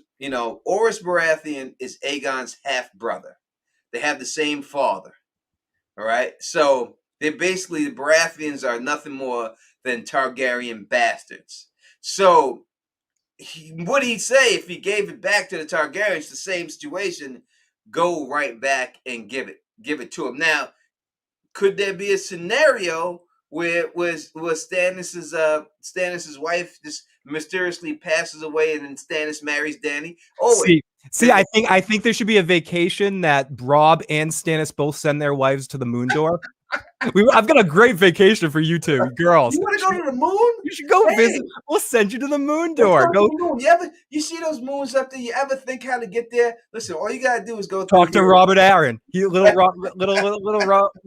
boy Aaron. He's really he's normal now. He'll take you on a trip to the moon. Fly you to the moon, baby. And he'll send People like Danny could marry 3 dudes. Yeah, but Danny could, but Robb couldn't. Robb couldn't honor himself without just one. Like Robb, if he's married, he's not looking at Danny that. I mean, he's looking at her that way, but he's holding his vows. He's a Stark. Bridge is saying Stannis condemns Robb for not killing all of his foes. He's not big on pardons. He might, and listen, he might. He's not, and you're correct that Stannis. If Stannis in this situations, back in the day, like the Lannisters to begin with. Robert pardoned the Lannisters. If it was Stannis, he would have killed them all right then. And that would have been the end of it. Stannis is very cut and dry when it comes to things like that.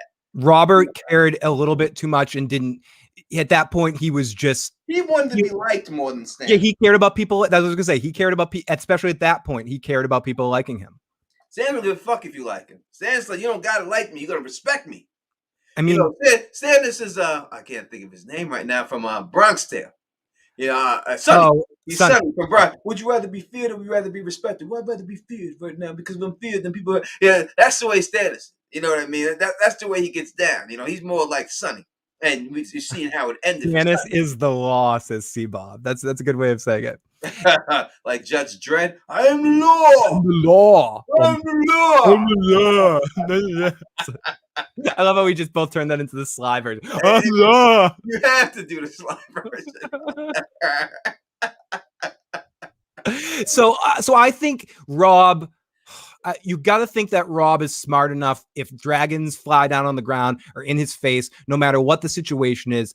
Because I think we can both agree, or I can say that for me, there's not a scenario where Jon wants it. Jon finds out about it. I think the only difference in this scenario is Jon knows about it beforehand, before Dany reaches the ground and never hooks up with her to begin with. I think once the White Walkers are dealt with up north, Jon just stays up north in this scenario. Or does he leave the Night's Watch once the White Walkers are dealt with and he becomes Robb's number one? Maybe he becomes Robb's number one. He could be. I definitely could see that going down. Thank you for super chat again, Kelly Johnson. T was RWB Raven abandoning Robb and the Stark. What are the initials? What are the initials going for, Phil? What was he saying here? Was RW Blood Raven abandoning? Was Blood? I'm just guessing is what was Blood Raven abandoning Robb and the Starks? I don't think that Blood Raven was abandoning them. Blood Raven's a bastard, and I think Blood Raven. So that comes down to what it all like. If you're going from the Red Wedding, was the Red Wedding? Was the Red Wedding Blood Raven abandoning the Starks? I don't think he was abandoning them. I don't think he had anything. Thank you, guys. Thank you, chat. Yeah, I don't think he had anything to do with that. I think he foreseen it happening. But that particular thing, I don't think he had anything to do. I can't put that on Blood Raven. You put a lot on Blood Raven, but no, I do want to say that you could say that Stannis and Melisandre were more responsible for the Red Wedding than anyone else because of the blood sacrifice, at least that we saw in the show situation where all the kings wanting the kings to die, and so at least at a point in time, Stannis wanted Robb dead. So more than Blood Raven, I would blame. Well, he put his name in for the leech. Yeah, exactly. If we're blaming it on anyone, we'll give that to the Red God instead of Blood Raven. Yeah, he did. He put his name on the leech. He put his name out there at that particular time, and that was a dumb move for Stannis. I think. I think he should have tried to befriend him. See, Bob, that is the question: is Robb smart enough to do? She's my queen. Is he smart enough to turn to her and say she's my queen in that situation? Because, and I would like to say that, like, I'd like to think what Tony said earlier is true, that, or someone in the chat said, I can't remember, that Robb would side of his family, like, in danger in that situation over his oath. He's not Ned. That maybe he's not Ned. But I don't know. I don't know how Robb would handle that. If he made his oath to Stannis as the true king, he might turn to Dany and say, your father was overthrown. You're nothing but a girl with dragons and in an army on my thing. And if you want to fight me because I won't kneel, bring it on. You won't penetrate Winterfell. Good luck.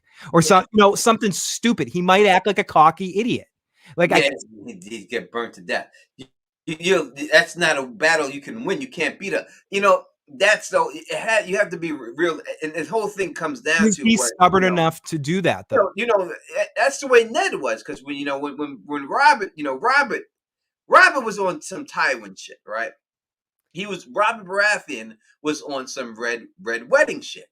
I mean, he was about that life. He was like, listen, we're gonna send some poison out and kill Dany while she's a child, before she can spread her legs and get a Dothraki army and come fight us. We'd rather take her out on some red wedding type shit, right? And do it like that. Now, Ned was like, don't do that. She's a child. It's shady.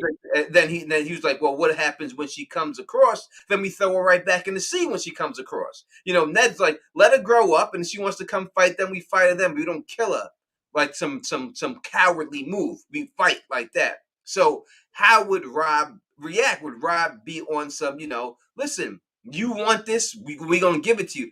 I think that Robb would concede to her. I would hope to think that. Really, if I have to go through it, I think that he's not going to risk the lives of all those people after they've done all that warring for him.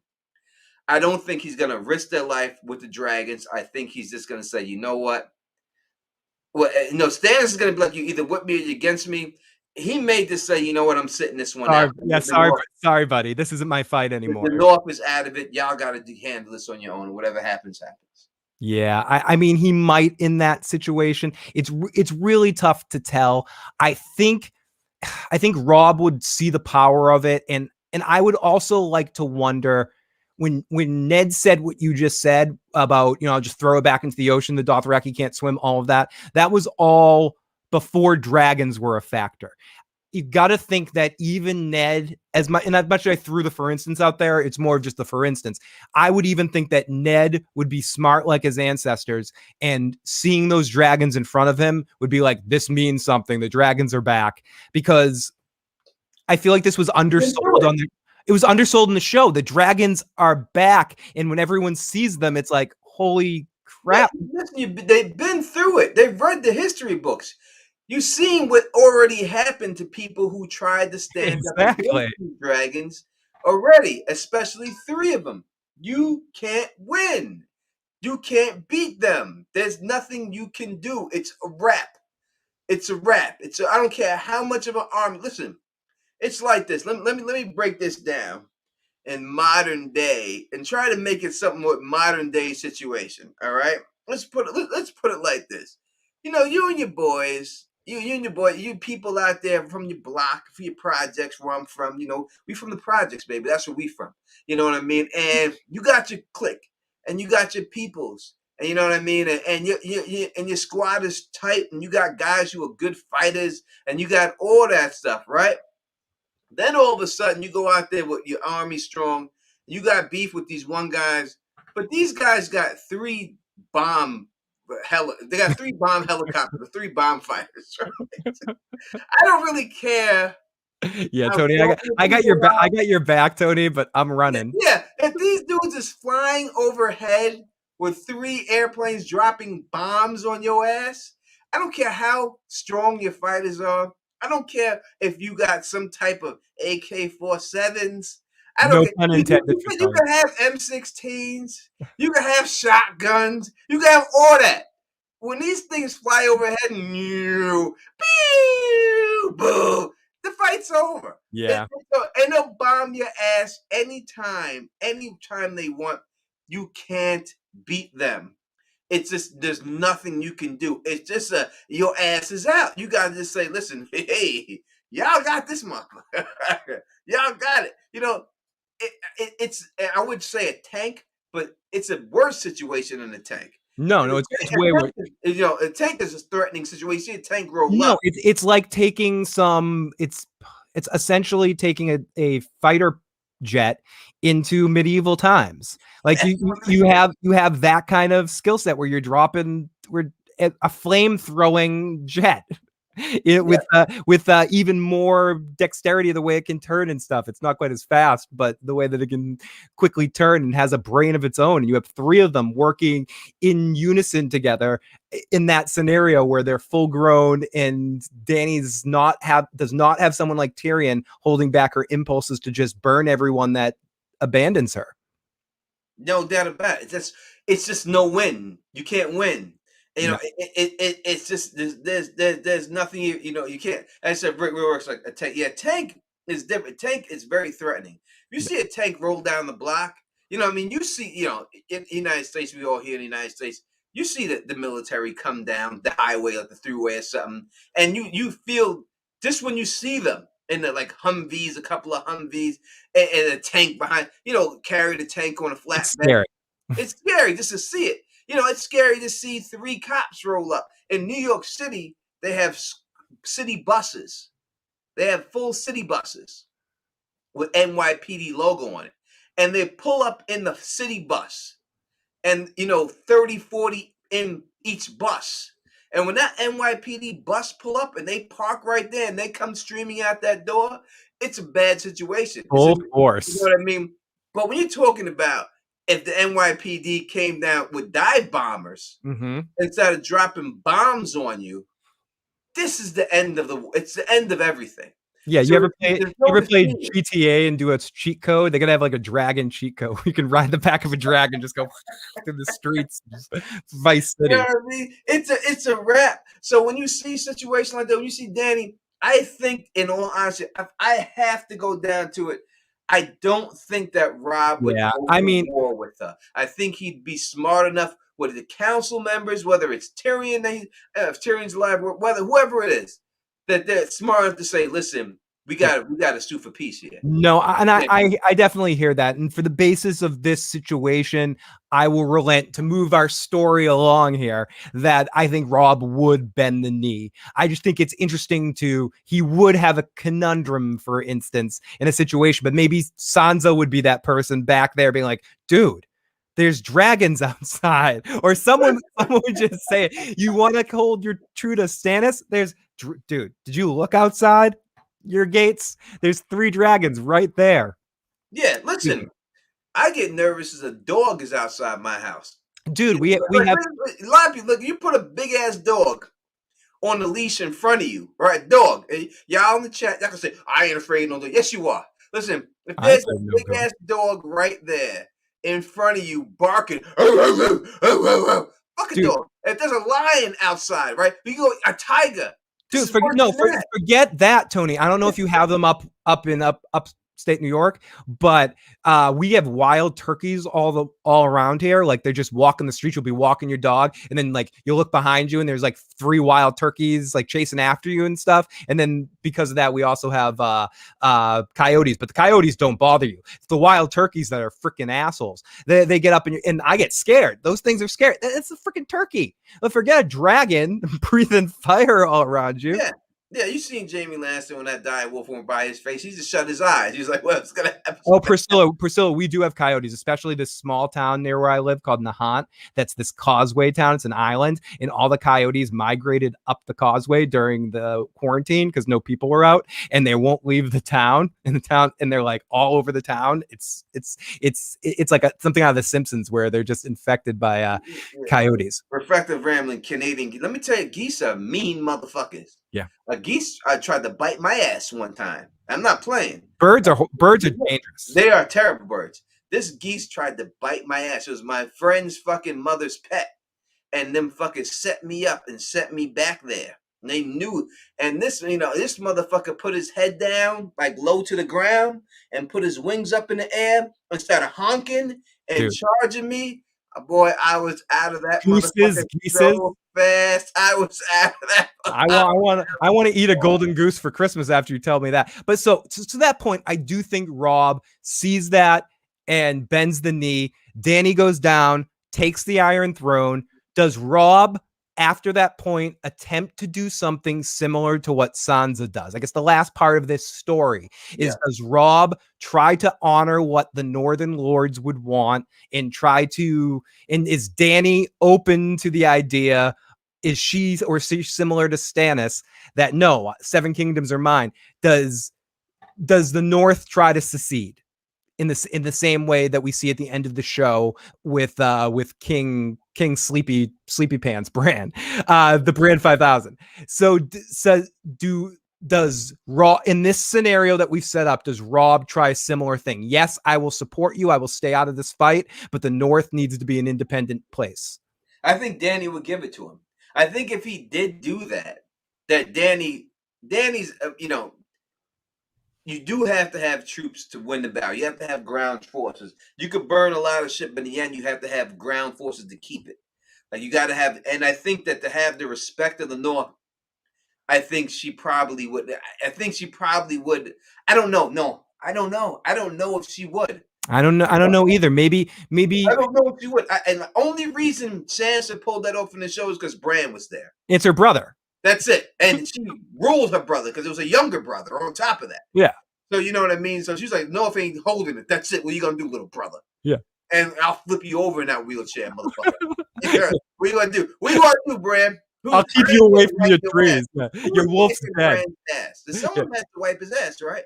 Who are you gonna walk into, brother? You're gonna walk into someone to wipe your ass. Actually, that's a good show. What if Bran could warg into someone to wipe his own butt? Yeah, he had to. Someone's wiping his ass, right? Because he can't wipe his ass. So who was the person that's the Hodor? He warged into Hodor to do it for him.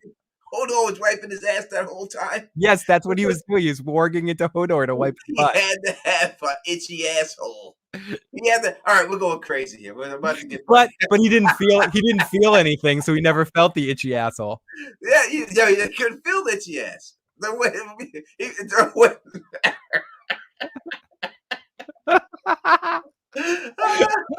Okay, that's a different what if show. But I think to tie this all together, I think in this scenario, Danny takes the crown. Robb either supports Danny from the North and somewhat runs his own kingdom, because I think once Danny controls things, she's really gonna have no need to come back to the North if the White Walkers aren't a thing. And I do think maybe he'll try to marry something that would just probably just stay away from the. But does Danny still go crazy? All right, so I don't think that she goes crazy, and this is a little crazy. I don't like the way they did that on the whole situation. So to wrap, we're about to wrap it up. 2 hours is how alone we'll go on these streams. Because these are the type of things that we could go on forever with scenarios. And if there's more questions, we'll do something else on the same time. We can always do a part 2. So you say if Robb survives that, is it a good chance that he survives the whole Game of Thrones? Right. That was my question earlier for you too. If Robb survives the Red Wedding, have we figured out the path that Robb survives this whole thing, grows old, ruling House Stark, and then his son takes over, whoever takes over for him? Because there's a good chance that he could have still died. He may have survived the Red Wedding, but gets killed again. If he has a lot of pitfalls. The pitfalls are he could die in the battle to try to the battle for the Dawn, the battle with the White Walkers. Yep. He could theoretically die helping Stannis try to take the crown, or he could die not kneeling to Danny.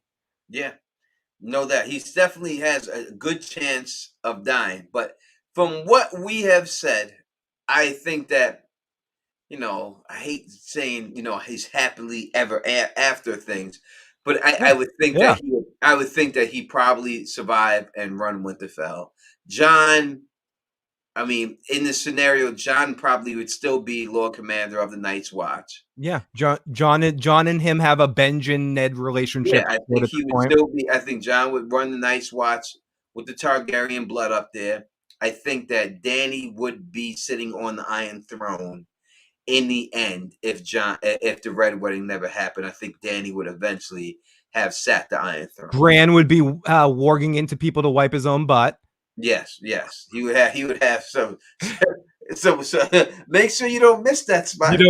Rickon would be running in zigzags in the field, enjoying life, and married off to some family. He would either be married off to possibly a Tyrell, to form an alliance with them, since they were somewhat enemies after the fight. So to form an alliance with House Tyrell, which would survive in this scenario. Danny would have to have a husband in this scenario. There's no way she'd be able to come here and not have. So No, if she would she marry aligned herself, it would right. the Who Red would be Viper. She would marry the Viper. She would marry Oberyn because he survives this. that would be great. That would be great, right? Yeah, Then the Martell, they would the make a great Martell relationship. Targaryens. They would, unless it was the Pack of Ice and Fire, and somehow Robb No, figured out a way to marry her. that only works with the vacation to the moon door with the wife. Yeah, if his wife doesn't survive, then I could definitely see a Robb Dany marriage. In a perfect scenario, that's what it would be. Robb Dany marriage. Robb then sits the Iron Throne with Dany, and then Rickon takes over House Stark and Winterfell. He runs that. Jon runs the Night's Watch. Sansa gets married off to probably Eddard Stark still and everything else. I think that would Carl away says they would have the best looking babies. Yeah, they would exactly. And I like my scenario where the Viper and the Viper and the Dragon have some kids. Yeah, and you got here. I can handle the hotness if Oprah and Danny got married. There's got to be fan fiction somewhere. Oprah's that about that life.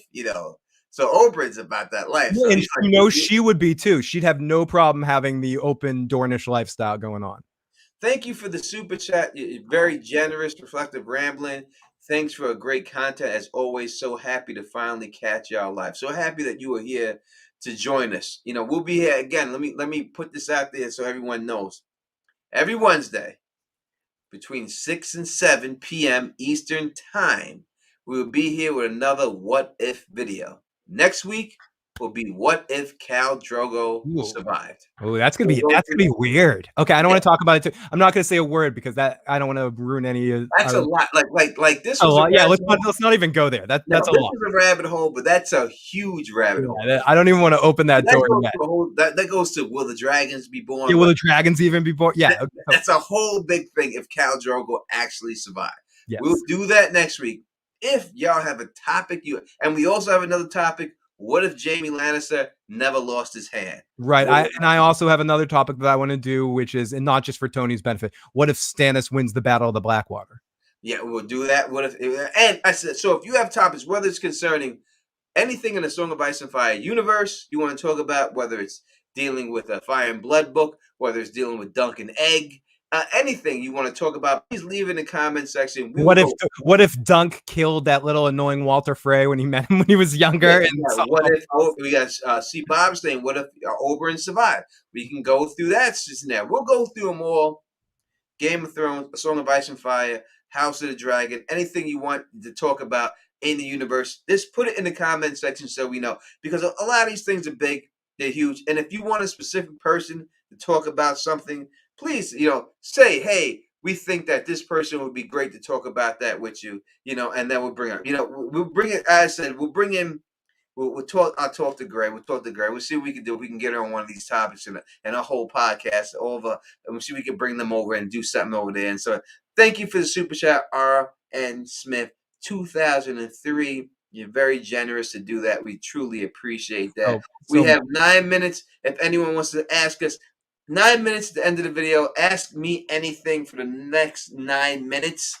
Ask me, ask Phil, anything. We will answer, and we would definitely. AK wants one. I want to know what would happen if Ned ended up marrying Cersei. Ooh, that'd be a. Ned would not survive the night. What if Ned married Cersei? We could definitely get into that. We would have to work how that would even be possible. For that to even happen. So that would be the whole thing of going on and everything else like that. A Goldie Rare saying, "Ma'am, I'm salty. I'm at work. Couldn't really chat much, only listening. But I really enjoyed What If Game of Thrones. Thank you so much. Like what I just said, we took a hiatus for a little while. We talk about this. Yeah, we took a hiatus for a little while. 105 days since our last. You did one but since you and I have been on here talking about Game of Thrones, which I think the last one we did was Sansa. See Bob, Oberyn survives and Tywin goes on trial instead of Tyrion. Yeah. Yes. Yeah, that's a great one. Thank you for the super chat. That definitely can happen. I will say that I told y'all we were going to go away for a little while. I had to rethink some things because bottom line is this, I've been in this game for a little while. and I've done a lot. My man Fernandez C, thank you for the super chat, man. Very generous, man. It's always supporting your boy. You know what I mean? We truly appreciate that. I've been in the game for a long time. I've done a lot of videos on a lot of different things, and I don't like to rehash things that I've already done because I have so many videos on it. So I wanted to do something different that we never had a chance to speak about that I never done. Came up with the what if situation and scenarios and all that. And Phil was down with it. So Yeah, I think that'd be fun. Because it's fun to talk about a topic. It's fun to like break down, you know, something specific like a character breakdown. But sometimes it's just good to BS with Tony and I and just BS about a topic. And something like this, we can go on these weird rants like we did tonight and take it into a weird direction where we talked about Stannis for 5 minutes because it is in connection to our topic here. You know, it is in this what if sort of stuff. So it's good to kind of have something open ended like this that we can discuss. And then always, as Tony mentioned, bring people in. Kelly Johnson, Phil, could Bruce Timm's animated Game of Thrones reboot work? Absolutely. I think Bruce Timm and his team, I think it would be important that they would make sure they would have Paul Dini and the whole crew that worked on those original series back through, not necessarily everyone that they have working on those movies, but I do think that would be a great animated team to work on that. I also wouldn't mind the team that's working on the Invincible cartoon from Amazon to be hired by HBO to do because I think if people want to see a reboot of the Game of Thrones thing, I don't want to see another live action version of it. What I wouldn't mind seeing after George finishes the books, in this what if scenario, George finishes the books. In this, after George finishes the book, an animated version of the whole thing that's a book version, like an animated book of the complete series that HBO puts out.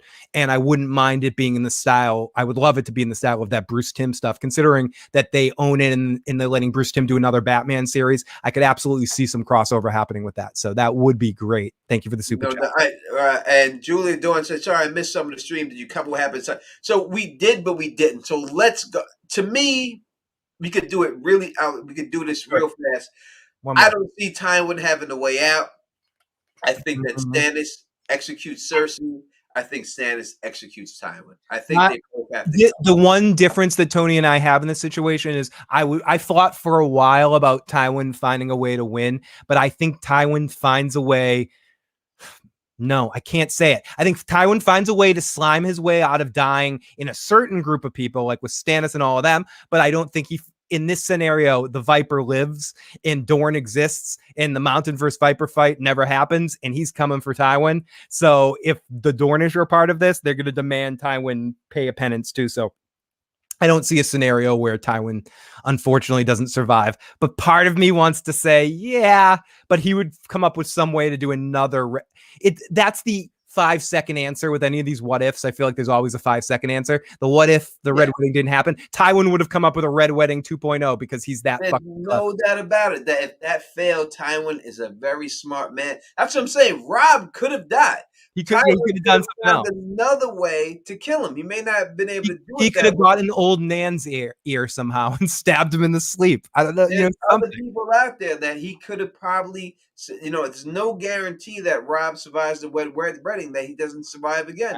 But if I have to think about it, I think that if Robb survives that, he joins up with Stannis, and somehow Tywin dies in the end. Yeah. Tywin and Cersei both get executed by Stannis, because I think that would leave Stannis to have to take the Iron Throne. And I think if Stannis does take the Iron Throne, Tywin's worthless. No one wants to marry him. There's nothing to gain by keeping him alive. I think Tywin. Jaime doesn't survive either, unfortunately. I do, but the question in this scenario, he is valuable though, Jaime, because he's still young enough to get married. We didn't touch on maybe Jaime. I don't see them marrying Jaime to Sansa or anything else like that. He is still valuable. He still does. Maybe Marjorie. I don't know. I think Marjorie would still survive. Right. They wouldn't Tommen wouldn't. I don't think Tommen would be dead. Marjorie is a player in this situation. The fact that she was, about she marry Rickon? That she was about to marry Renly, and that whole situation with Renly and her. She's marrying somebody. She's a player like that. Like she's gonna put she's gonna put that cooch on somebody. Will she try to marry Stannis? You would have to have Stannis' wife take a trip from the moon door. From the moon door. You'd have to have a moon door situation like that. Robb. The whole thing about Stannis is that he'll be willing to do it. Like if anyone will be willing to do it for to keep what he has, Stannis to say, the ends justify the means.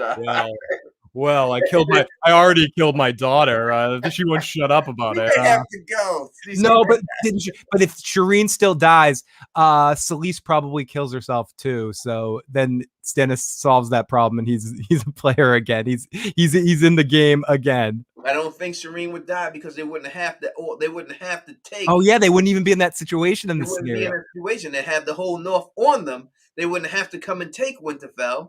Oh yeah, the Boltons aren't even a thing in this situation. Yeah, Robb would already have the Boltons are out, so it'd be a done. He wouldn't have to do that. So Shireen definitely. That's why I think that the Shireen Rickon marriage would be perfect for that. But then that would interfere with the Dany situation because then Jon may be housebound to support Stannis' claim. Yeah. And then that comes down to does Stannis relinquish his throne? We'll talk more about that when we deal with next week's episode. What if Khal Drogo survives? That's gonna either be a very quick one or a very, very difficult one. No, we'll be here for 2 hours. Oh no! Either way, we're gonna be here for 2 hours. But that's the thing. So some of these we might do a show where we do a handful of miscellaneous ones too. That are we can always do like really fast ones. Like we could do a just go through a bunch of them and like one 15-minute ones. That exactly lightning round. Yeah, we could definitely do lightning round ones and all that. I want to say thank you for everybody who came out here to support us. As I said, we've been going for a long time. Beef and Bernie Beef and Bernie's pictures on the bar. You know what I mean? She made it into the show. She's on the bar. You know what I mean? But she don't contact me and say, "Hey, I made it on the show" and everything else. But she's on the bar. The Phil, the issue man goose. She's on the bar. You know what I mean? We got Amanda. We got my girl, my Chipman. Her picture's always been on the bar. I got nothing but love for all y'all who supported Teflon TV, supported me, the Don Tony Teflon. Real quick, what about the red wine fleet? Since we're getting, we will. I promise you, Kelly, at the start of the next video, we will discuss the red wine fleet for you. Thank you for the super chat because we're about to bounce. I want to try to keep it around 2 hours and stuff like that. So, some of these might be an hour, some of these might be 2 hours. Yeah, so I promise you, I will talk about that. I got nothing but love for all y'all. Thank you very much for supporting the cause. Doing a new thing with LMR on the show that's about to come out. We're going to start on episode 3, show on Apple TV. We'll be doing that. That'll be dropping. Phil, let the people know what you're doing real quick. Right now, I'm also covering the final season of The Walking Dead. So anyone wants to come and watch two grown men crap on a show, join us on Sunday nights. But I'm also possibly going to start talking about a show that just came out on Hulu with Steve Martin, Martin Short, and Selena Gomez. It's called Murder in the Apartment or something. I forget the name of it, but I watched the first 3 episodes of it. I'm into it and I kind of want to talk about it. So I'm going to probably be on tomorrow night, maybe for a little bit, or tomorrow afternoon, maybe, to talk a little bit about the first 3 episodes. If not, after the next episode, after episode 4, and then get into it and start trying to solve the mystery. So similar, the shows aren't completely dissimilar, but I'm excited to talk about another show on the channel. So if anyone's watching that, or if you haven't watched it and you really like Steve Martin and Martin Short, definitely check that out, and make sure you subscribe to Phil the Issues Guy and hit that bell, because YouTube only notifies 1% of people that are subscribed to channels. So make sure you hit that bell when you subscribe as well. No doubt. Yes, Truth Be Told is the show that I'll be covering. I'll be starting on episode 3. I was going to do a video for episode 2 tonight, but episode 3 drops in 2 days. So we'll start with episode 3.